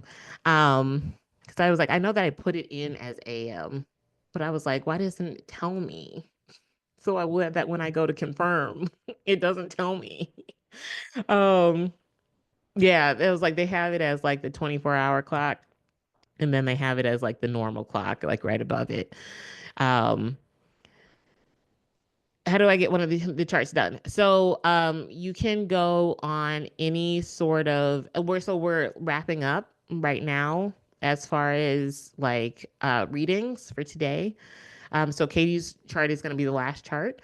But whenever I do another one of these in the future, you would just need to give me your information ahead of time, like before like the actual session starts. so that I can put you in the queue. And the information that I would need is your birth time, birth date, and birthplace. And then we would get you all set with that. And you'd be in the queue and you can get your reading done. Usually I do it around I do these around eclipse seasons. So this is the one for this season. So we probably will not do another one of these until uh Virgo season. Um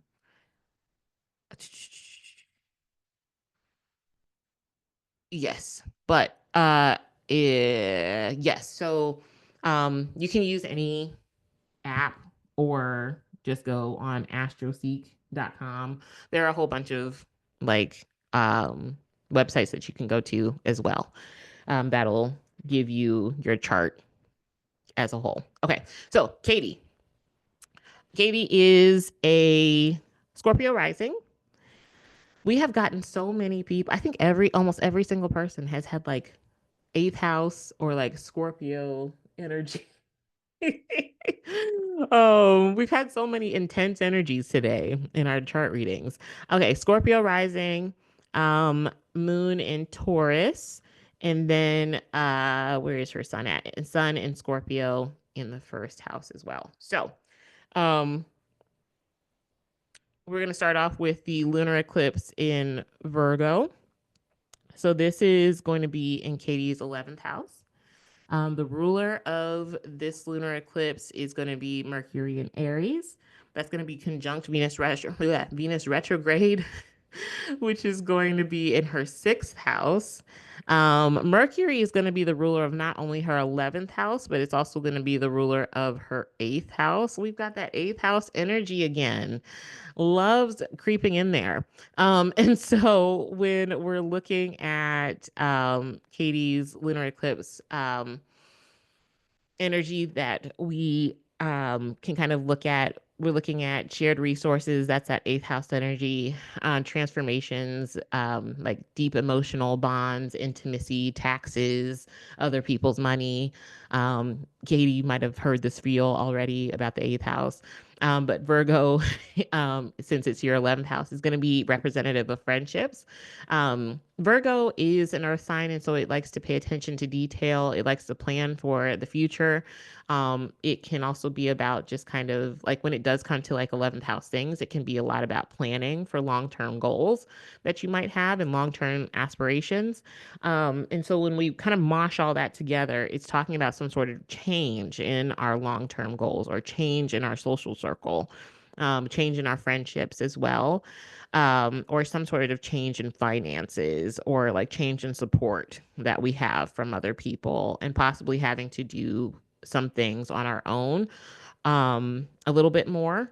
But that's what we're going to get more into. So the lunar eclipse is actually going to be sextile your natal Saturn. Saturn is the planet where we get a lot of limitation and kind of pushback. Um, Mercury is also there in Scorpio as well in your first house. Um, and so the lunar eclipse is going to be sextiling that, like those two planets. Um, so I like those energies together. Even though Saturn, I know, is not seen as like the most fun planet, it does really well with Virgo energy because it loves both of those like energies love structure. And so put together all of those planets like create a great plan for like putting sort of some put a yeah, putting together some sort of schedule and some sort of step-by-step plan together to how to achieve certain goals. Um, and those goals kind of just being supported as well as finding a really disciplined approach to self-improvement as well, because I think like we were talking about, Virgo can be about healing, but I like obviously that healing can come from improving some part of ourselves. Can Virgo be about being service oriented? Yeah, but I think if we're looking at a more personal level, it can be about how we're being of service to ourselves, not just to our friends. um uh it can also kind of be, I think, since there's a sextile from the 11th to the 1st, it can be a lot about how your appearance is changing or like how your personal identity might change as well, or just kind of like a turning point as far as how you present yourself to others. And just really like taking the reins because Saturn likes to take control of things. And so it's like, okay, I'm not relying on other people to get me to where I want to be. I am going to do it on my own. And I'm really just clocking in and zoning in on what I want to achieve. And I think as a Scorpio rising, that's already something that comes naturally to you anyway. Um, let's see. The lunar eclipse is also going to be trine your natal moon in Taurus in the 7th. So that's a lot of like emotional security and partnerships. The moon is like our emotional stuff, but the 7th house is our partnership. So it's emotional partnerships or emotional security and partnerships and just feeling supported and just kind of feeling, feeling stable, or trying to improve that stability in relationships. Um, it can be about building stronger networks in our like social circles, but also trying to build a stronger relationship with people that we already have. So it's not just about expanding our friendship circles, but also just improving the ones that we already have and investing more time in those. um and that's kind of how that Virgo being of service to other people kind of comes in. The other thing that I did want to point out is that we can see some changes in relationships as well. Lunar eclipses are about some sort of culmination of something. So when it's in the 11th house, you can lose friends or you can purge certain dreams or aspirations and just say that doesn't work for me anymore. That's not something that I'm really interested in. Lunar eclipses have a tendency to have us let go of things more than like latch on to things. I mean, you can latch onto them, sure, but lunar eclipses like to have more of a tendency to like want us to let go of things because they no longer serve us. Um, gotcha. Yes. Um, the another thing, but yeah, so just be very mindful of, there is a possibility to have some friends either go away or just kind of fade away temporarily, or just like some friendships to just kind of fall apart because they haven't put in a lot of work. It's about reciprocity. I think anytime Saturn is involved, it wants to, Saturn always has like high expectations. And because Saturn is in your first house, it's going to expect your relationships to rise to the same, like, the same, work level that you are investing in that other person. You want to see the other person returning that same thing to you. And so I think if the other person is not doing that, then you're going to see like some sort of rift when it comes to um, those relationships kind of falling apart, especially the more that we get into Aries season. Not even talking about just the solar return, or not solar return, solar eclipse in Aries, but especially when we hit that full moon in Libra. That full moon in Libra is going to test relationships. But it's also such a beautiful, like, full moon for finding the relationships that are meant to last for more of a long term thing.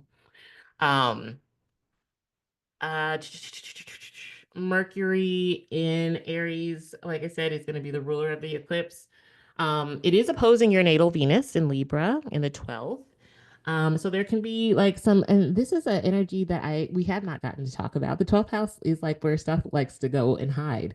Like I was talking about, the 8th house is where we go to hide, but the 8th house is kind of like where we go to like have our metamorphosis. I always think about the Hillary Duff song, the Hillary Duff album. When I like talk about that word. Um, sorry, my brain just went there. Anyway, yeah, so the 12th house is where we kind of go to hide, or like it's where hidden things are at. It's the thing, it's like where also we find like bedroom pleasures as well as like where we go to isolate ourselves. It's where we find like spirituality and music and the things that are not tangible but still make us feel something. Um, but it can also be like isolation and the very heavy emotional things as well. And so when we look at that opposition between the ruler of this lunar eclipse, where we're already very emotion heavy, but we might be repressing some emotions against your natal Venus in the 12th, there may be like some hidden tensions related to like how you feel about yourself. There can be a lot of self doubt when it comes to like self worth or like feeling like you're not um and obviously that's not true, but like feeling like you're not lovable, like and honestly I'm gonna say it's partially Saturn's fault. Like Saturn isn't in your 12th house, but it's very close. um and sometimes Saturn can make us feel depressed. And because we have this lunar eclipse that's already um so sensitive, but it doesn't like to express its emotions. Um, Sometimes that's yeah, we can bottle up those feelings and we're not expressing those to other people, and that's I think like part of what we hide when we have that opposition is that we're literally not talking about how we don't feel lovable almost. And so, or the how we don't feel secure in certain partnerships or even financially, because Venus is finances too. And so it can be how we are processing loss or grieving certain things. Um, because the 12th house is also like where we find endings as well. So it can be synonymous with grief over a death, knock on wood. But it can definitely bring those things up too. And so there's a lot of like emotion when we're talking about the 12th house, especially with Venus being there. It can be like a loss, feeling like a loss of something that we really value, whether it's ourselves or something a bit more external. Um, it can also be like a subconscious, just like creative block. I think that's another way we could look at it. It's just you're not feeling extra creative at that time, or you're trying so hard to like make a creative project perfect that you put yourself in kind of like a slump as far as like being able to be inspired. I could see that being another manifestation. Um, but definitely when we're talking about Venus retrograde and not Mercury retrograde, Venus retrograde and Mercury and Aries coming together in Aries during this past full moon lunar eclipse that we just had last week.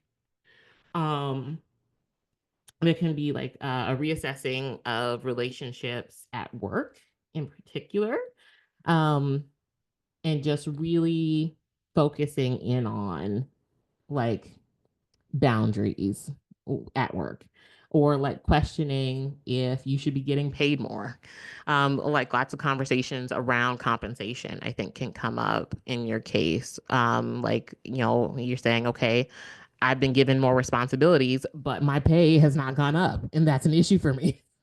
That is like very much that Venus retrograde conjunct Aries, Mercury in Aries. It's literally saying um, that you feel like you should be getting paid more for the work that or the responsibilities that you've been given. Um, you can also like reconsider like health and fitness routines. Um, and you may return, since Venus is retrograde, you may return to some sort of like old approach to fitness or like some sort of like beauty thing. Even if it's like, you know, like I don't know if you're somebody that wears makeup, but like sometimes during a Venus retrograde, some people that wear a lot of makeup will like go barefaced. Um, and that can be something that is, I think, also really fits with that as well, because Aries is um it's it's Aries is raw. And so it can be like literally going raw faced. And so um it could also be like a past work opportunity could reappear, or like a boss from an old job can call you back up and say, "Hey, we want to rehire you." Um, but I would really, really, really reassess before you say yes to it. Does it line up with where you want to go? Because you're already doing a lot of changing with this past lunar eclipse anyway. And so just taking time to ask yourself, does it line up with the goals that you have? If it does, cool. If not, then take the time to, grieve that, you know, job and say goodbye to it. Um, um, okay, is that all that I wanted to say about that lunar eclipse? Um,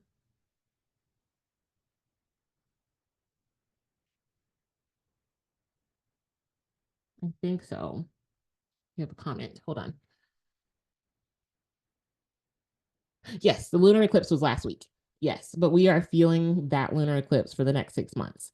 You'll feel all eclipses for at least 6 months.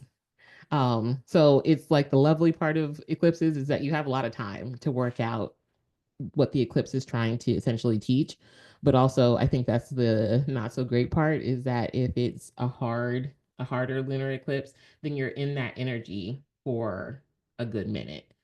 And so I guess that's the double-edged sword of it all. um but yeah, I think like workspace kind of like miscommunications or like people just not getting back to you can cause maybe some frustration or tension. I will say, just like I've told everybody else, because that Venus retrograde and Mercury are together, just being very mindful of words when you're when you're having conversations, especially surrounding like pay. um like to be assertive, not aggressive. Um, and then overworking and burning yourself out.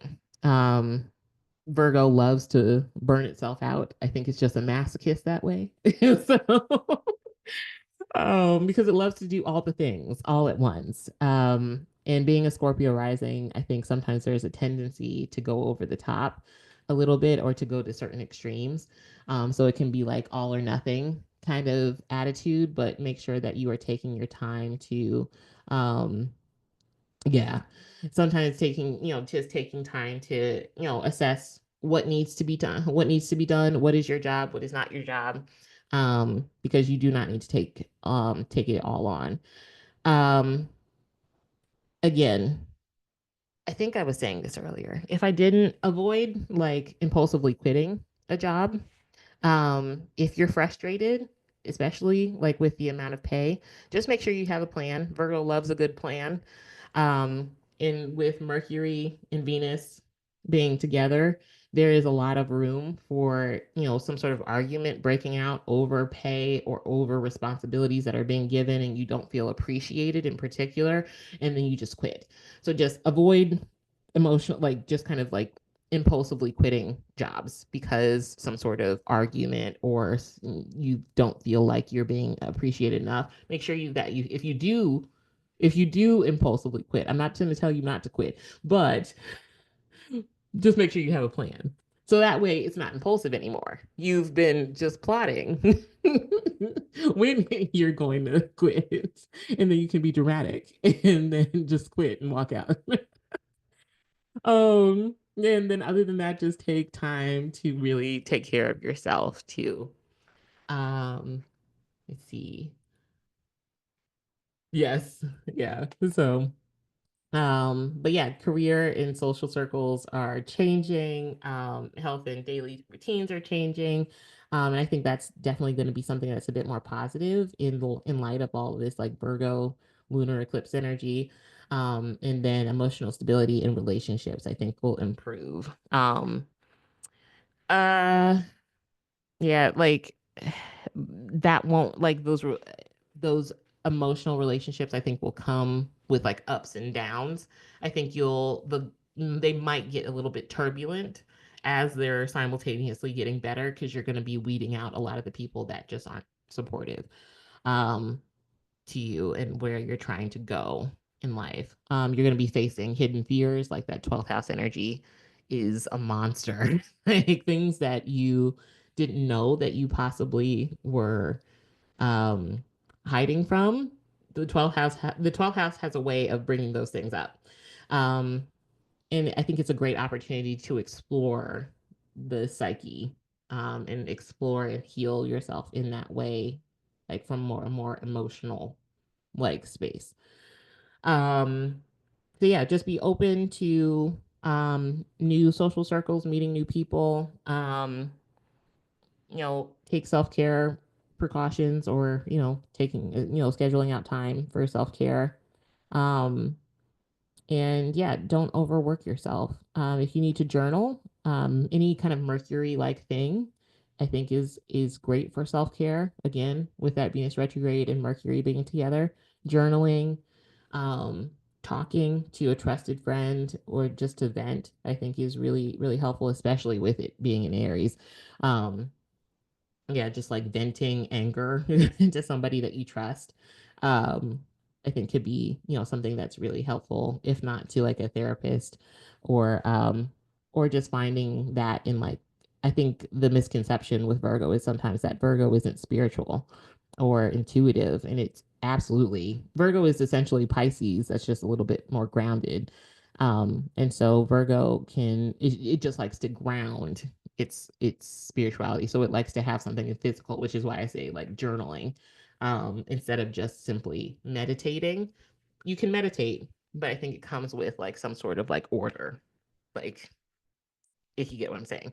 Okay, so that is the lunar eclipse for you, Katie. And so we're gonna dive into the solar eclipse in Aries, which is coming up on April 8th.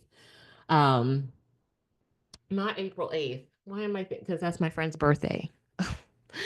March 29th. um, okay. Thanks, Melissa. Have a good night. Okay, so the solar eclipse is going to be opposing your natal Mars in Libra in your 12th. So we have a return of that 12th house energy. So there's more like a push-pull kind of dynamic between action and hesitation. Um, and I think, honestly, I don't think that's bad.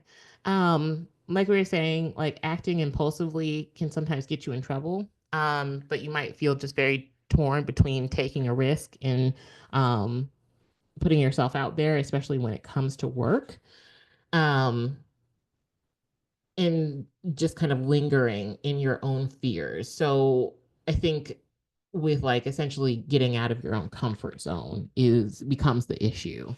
Um, and wondering if you're overthinking certain things, but using overthinking as a reason to not step out of that comfort zone. Because Scorpio, I think, can be very good at stepping out of their comfort zone, but I don't think that Scorpio risings like to step out of the comfort zone. They can be very good at it because I think Scorpio is great at transforming and almost being like a secondary chameleon. But I think if they are given the choice, then they're like, no, thank you. I would rather do what I think works.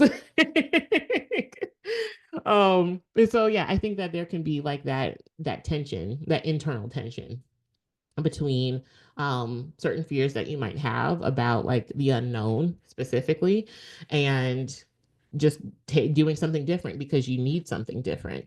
Um, yeah. And so uh the ruler of that solar eclipse in Aries is going to be in your sixth house. Um, and so we're looking at work routines, health, and it's also going to be, Mars is also going to be the ruler of your first house as well. And so we're looking at that solar eclipse. Actually, ooh, it opposes your natal Mars. Oh, wait, we already talked about that. Um, it's opposing your natal Venus in Libra. And so we have potential, we have both like that Mars energy and Venus energy being opposed there. Um, and so self-care and responsibilities, again, we're getting a lot of the same themes that we were getting for the lunar eclipse in Virgo. So balancing obligations with kind of like your own personal wants and desires, and like how you want to express yourself. And that there can be like a lot of like tension between those two things. Um, We can also see the solar eclipse is sextiling your natal Jupiter in Aquarius in the fourth. So we can see a lot of growth and expansion, like in the home family, like we were talking about this before, like the fourth house is like everything behind closed doors. So it's privacy. So even if nobody is announcing some sort of pregnancy in your home, this can have to do with possibly like you moving into a new space or you, um, decorating the home or do like moving around furniture. Hold on. Um, are you trying to get pregnant? Ah, okay. Ooh, I like this. I wonder. I think this is actually really good energy for you to get pregnant. I like it might take some time because I mean eclipses they always take some time, but I do like this energy for pregnancy, if I'm being completely honest with you. Like, because it's even though we have that opposition to Venus, and that's why I say it's also going to take some time because it's up against the natal Mars and natal Venus. So it's against like what we want and what we're actively trying to get, like to go after. It doesn't mean that it can't happen. It means that it needs the right conditions. So the more that I think that you can focus on relaxing, getting your mind into a more peaceful space, the more successful you'll probably be at getting pregnant.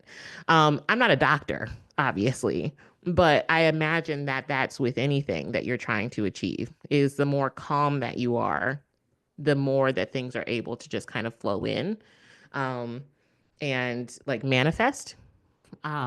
Because stress can be like a just bad on the body in general, but bad on our vibration too.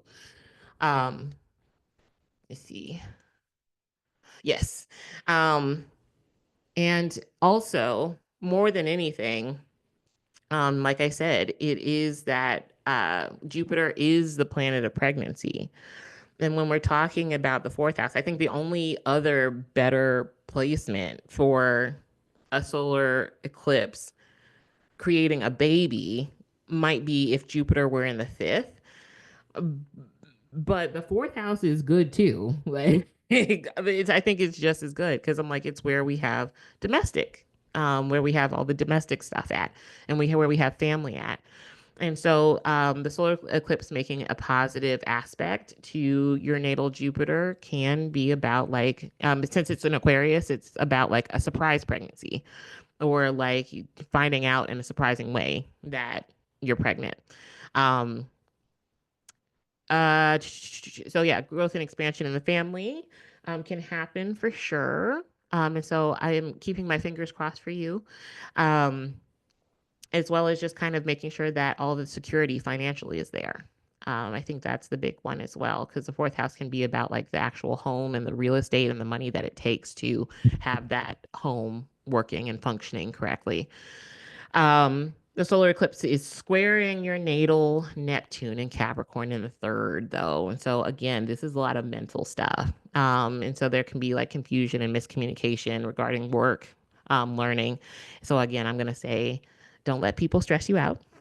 Keep focused on your own goals. That's what the solar eclipse in Aries is so much about. It's focusing on what you are after. Aries is you. It is yourself. It is what do I want? And it doesn't always have to be like sound like it doesn't like always have to be like that being selfish is negative.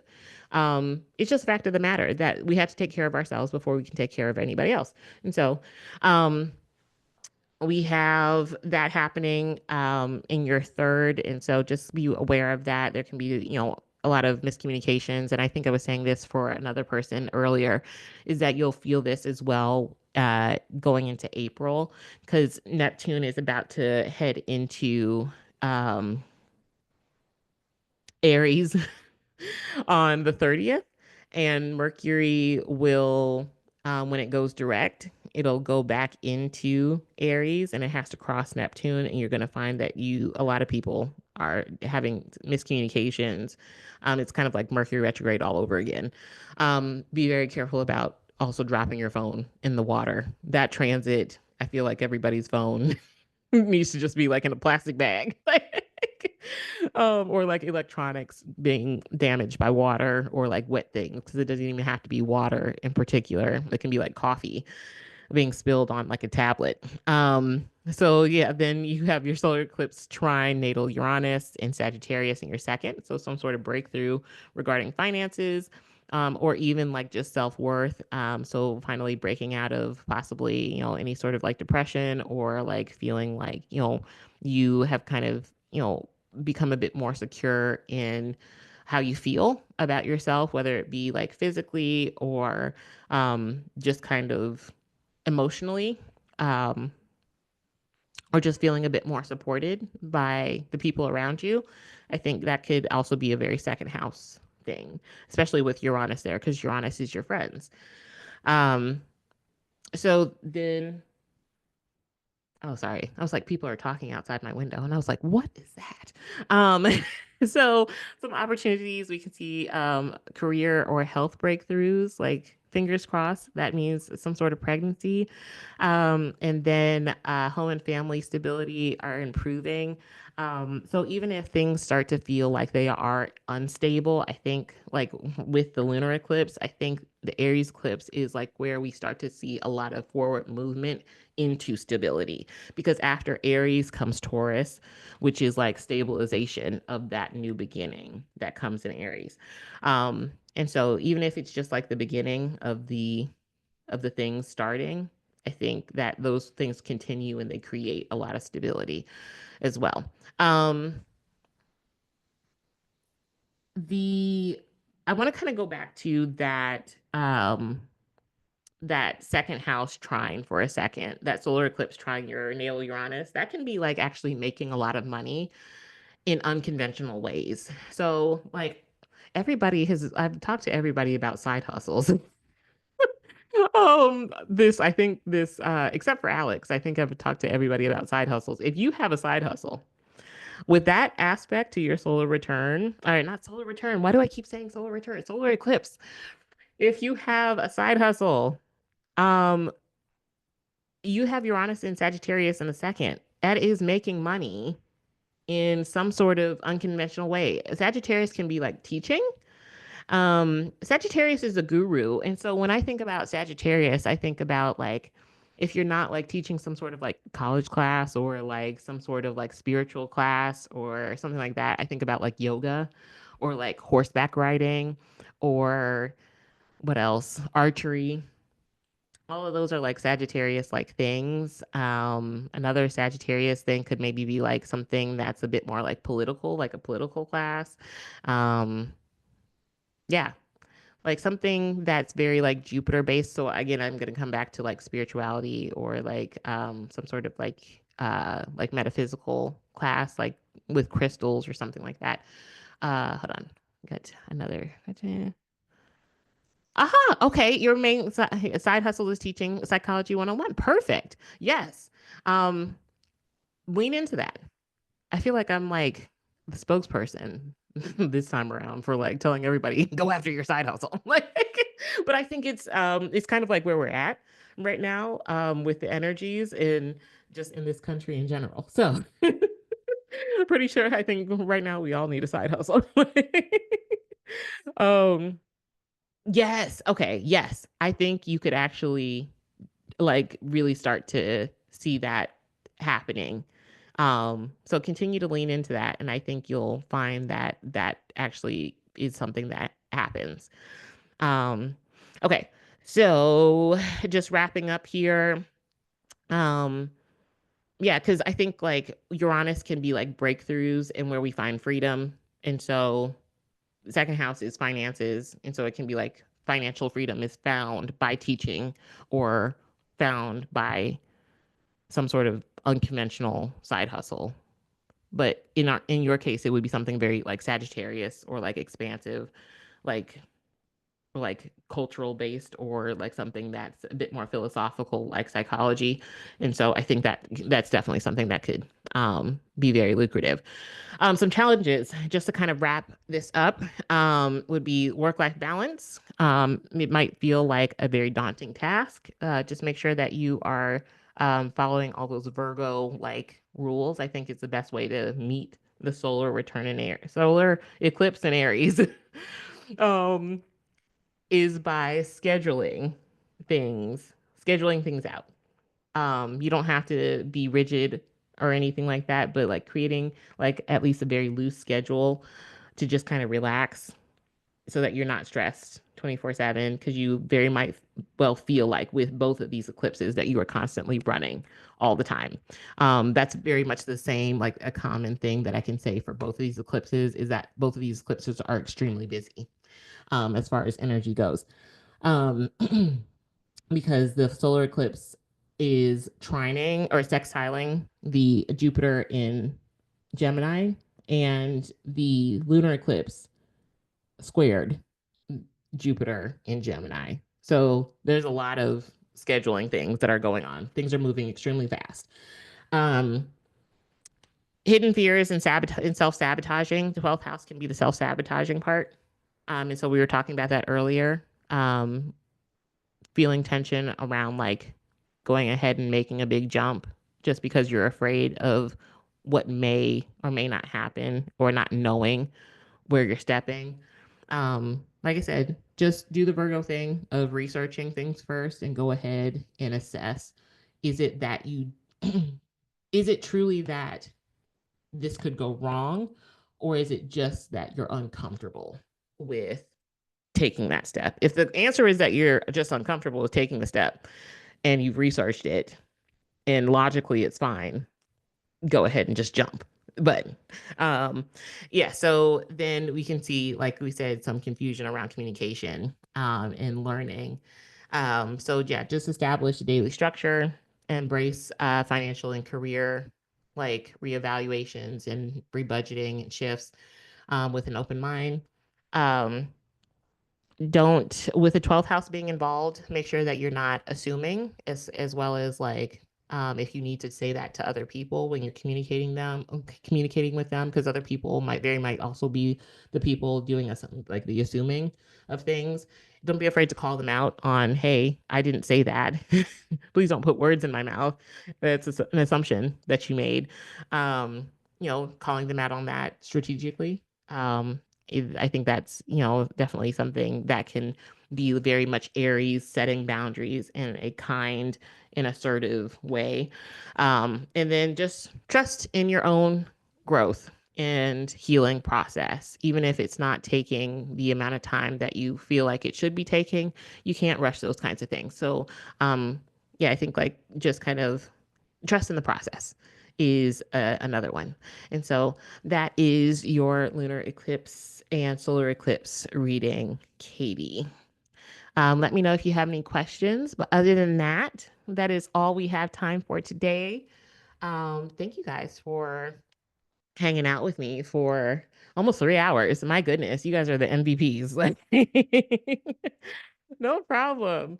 Um, but yeah, I will probably do one of these like in the fall. Um, we will see because I know that the next few months, I'm gonna be honest with you guys, the next few months is insane. So we will see where I'm at, but I'll still be here. But like the fall, we have, so to just kind of like put things into perspective, we have Neptune moving into Aries on the 30th of this month. Then we have Saturn moving into Aries in on like May 25th of next month. And then in June, Jupiter is moving into Cancer. And then the month after that, Uranus is moving into Gemini. And so like all of the main like some of the planets that make the so all of the planets that make things shift on a very cosmic collective level are moving signs. And I will say that Saturn does not like being in Aries. So while it's only going to be in Aries for a little bit this year, it will go back into Pisces and then move back into Aries permanently in March of next year. It does not like being in Aries. And so, one thing I will give you a little sneak peek of is that May is going to be huge as far as everybody reassessing their budget and what they can afford. Um, I do very much wonder if we're going to be shifting to some sort of new form of currency. Um, I don't know much about crypto, but I do wonder if that's going to start being pushed even more. Um, yes. And so I'm like, yeah, I'm like, interesting. But yeah, May is going to be a very big financial shift kind of month. And it's partially because of Saturn going into Aries. Um, I think we're going to start seeing a lot more, um, what is that? Um, like government crackdowns on like censorship. There we go. And kind of moving a bit more, hopefully not moving backwards, but again, Saturn is limitation, Aries is like beginnings, and so it's literally like limitations on beginnings. And so I do wonder how that will all play out. I am always hopeful though that it'll turn out better than we think it will. But that is just like a little sneak peek of May, because it's definitely going to be a lot of big shifts moving forward and going into the summer. Summer is going to be a crazy time to be alive. What a time to be alive. But yeah, other than that, I have rambled quite a bit. And we don't have any more questions. So other than that, I will talk to you guys next time. I do believe we are having class next Sunday, if I am not mistaken. I have to double check, but I do believe we are having class next Sunday. Um, okay. Mm, mm, okay. Robin, yeah. I could see it. I could see it. I could totally see it. If I'm being completely honest, I am loving how Venus retrograde has been absolutely wrecking Elon. I've been loving it. I've been and so I hate that. I almost hate that Venus is gonna have to go retro. I'm gonna have to go direct at some point. Um, because I've been looking at his chart. I'm not even gonna lie to you. Like, but yeah. So, um, yeah, and so yeah. Anyway, so I think we're having class. I have to double check my schedule, but I do believe we're having class next Sunday, not Saturday. And we will be continuing on with um it's on Saturday. Okay, so it should be on Sunday, not Saturday, because I will not be able to make it on Saturday. So I'm saying that it's going to be on Sunday. But we'll be continuing on with astrology 2. Anybody that wants to come to astrology 2, you are welcome to come, even if you didn't attend astrology 1. I always say that the best way to learn astrology is by like immersive learning. Essentially, it's the same way that you learn a language, because in part astrology is its own language. So even if you don't understand it right away, the more that you listen to astrology, the more that it starts to make sense. And you can start to fill in the blanks the more that you listen to it. And so I do encourage anybody to come, even if it makes absolutely no sense. I will be teaching the beginner course again this year, probably in the fall. If I'm just guesstimating, but it'll probably come back. I'll probably come back to doing the beginner course in the fall. But other than that, I will talk to you guys next week. All right, everybody. I will see you next time. Okay.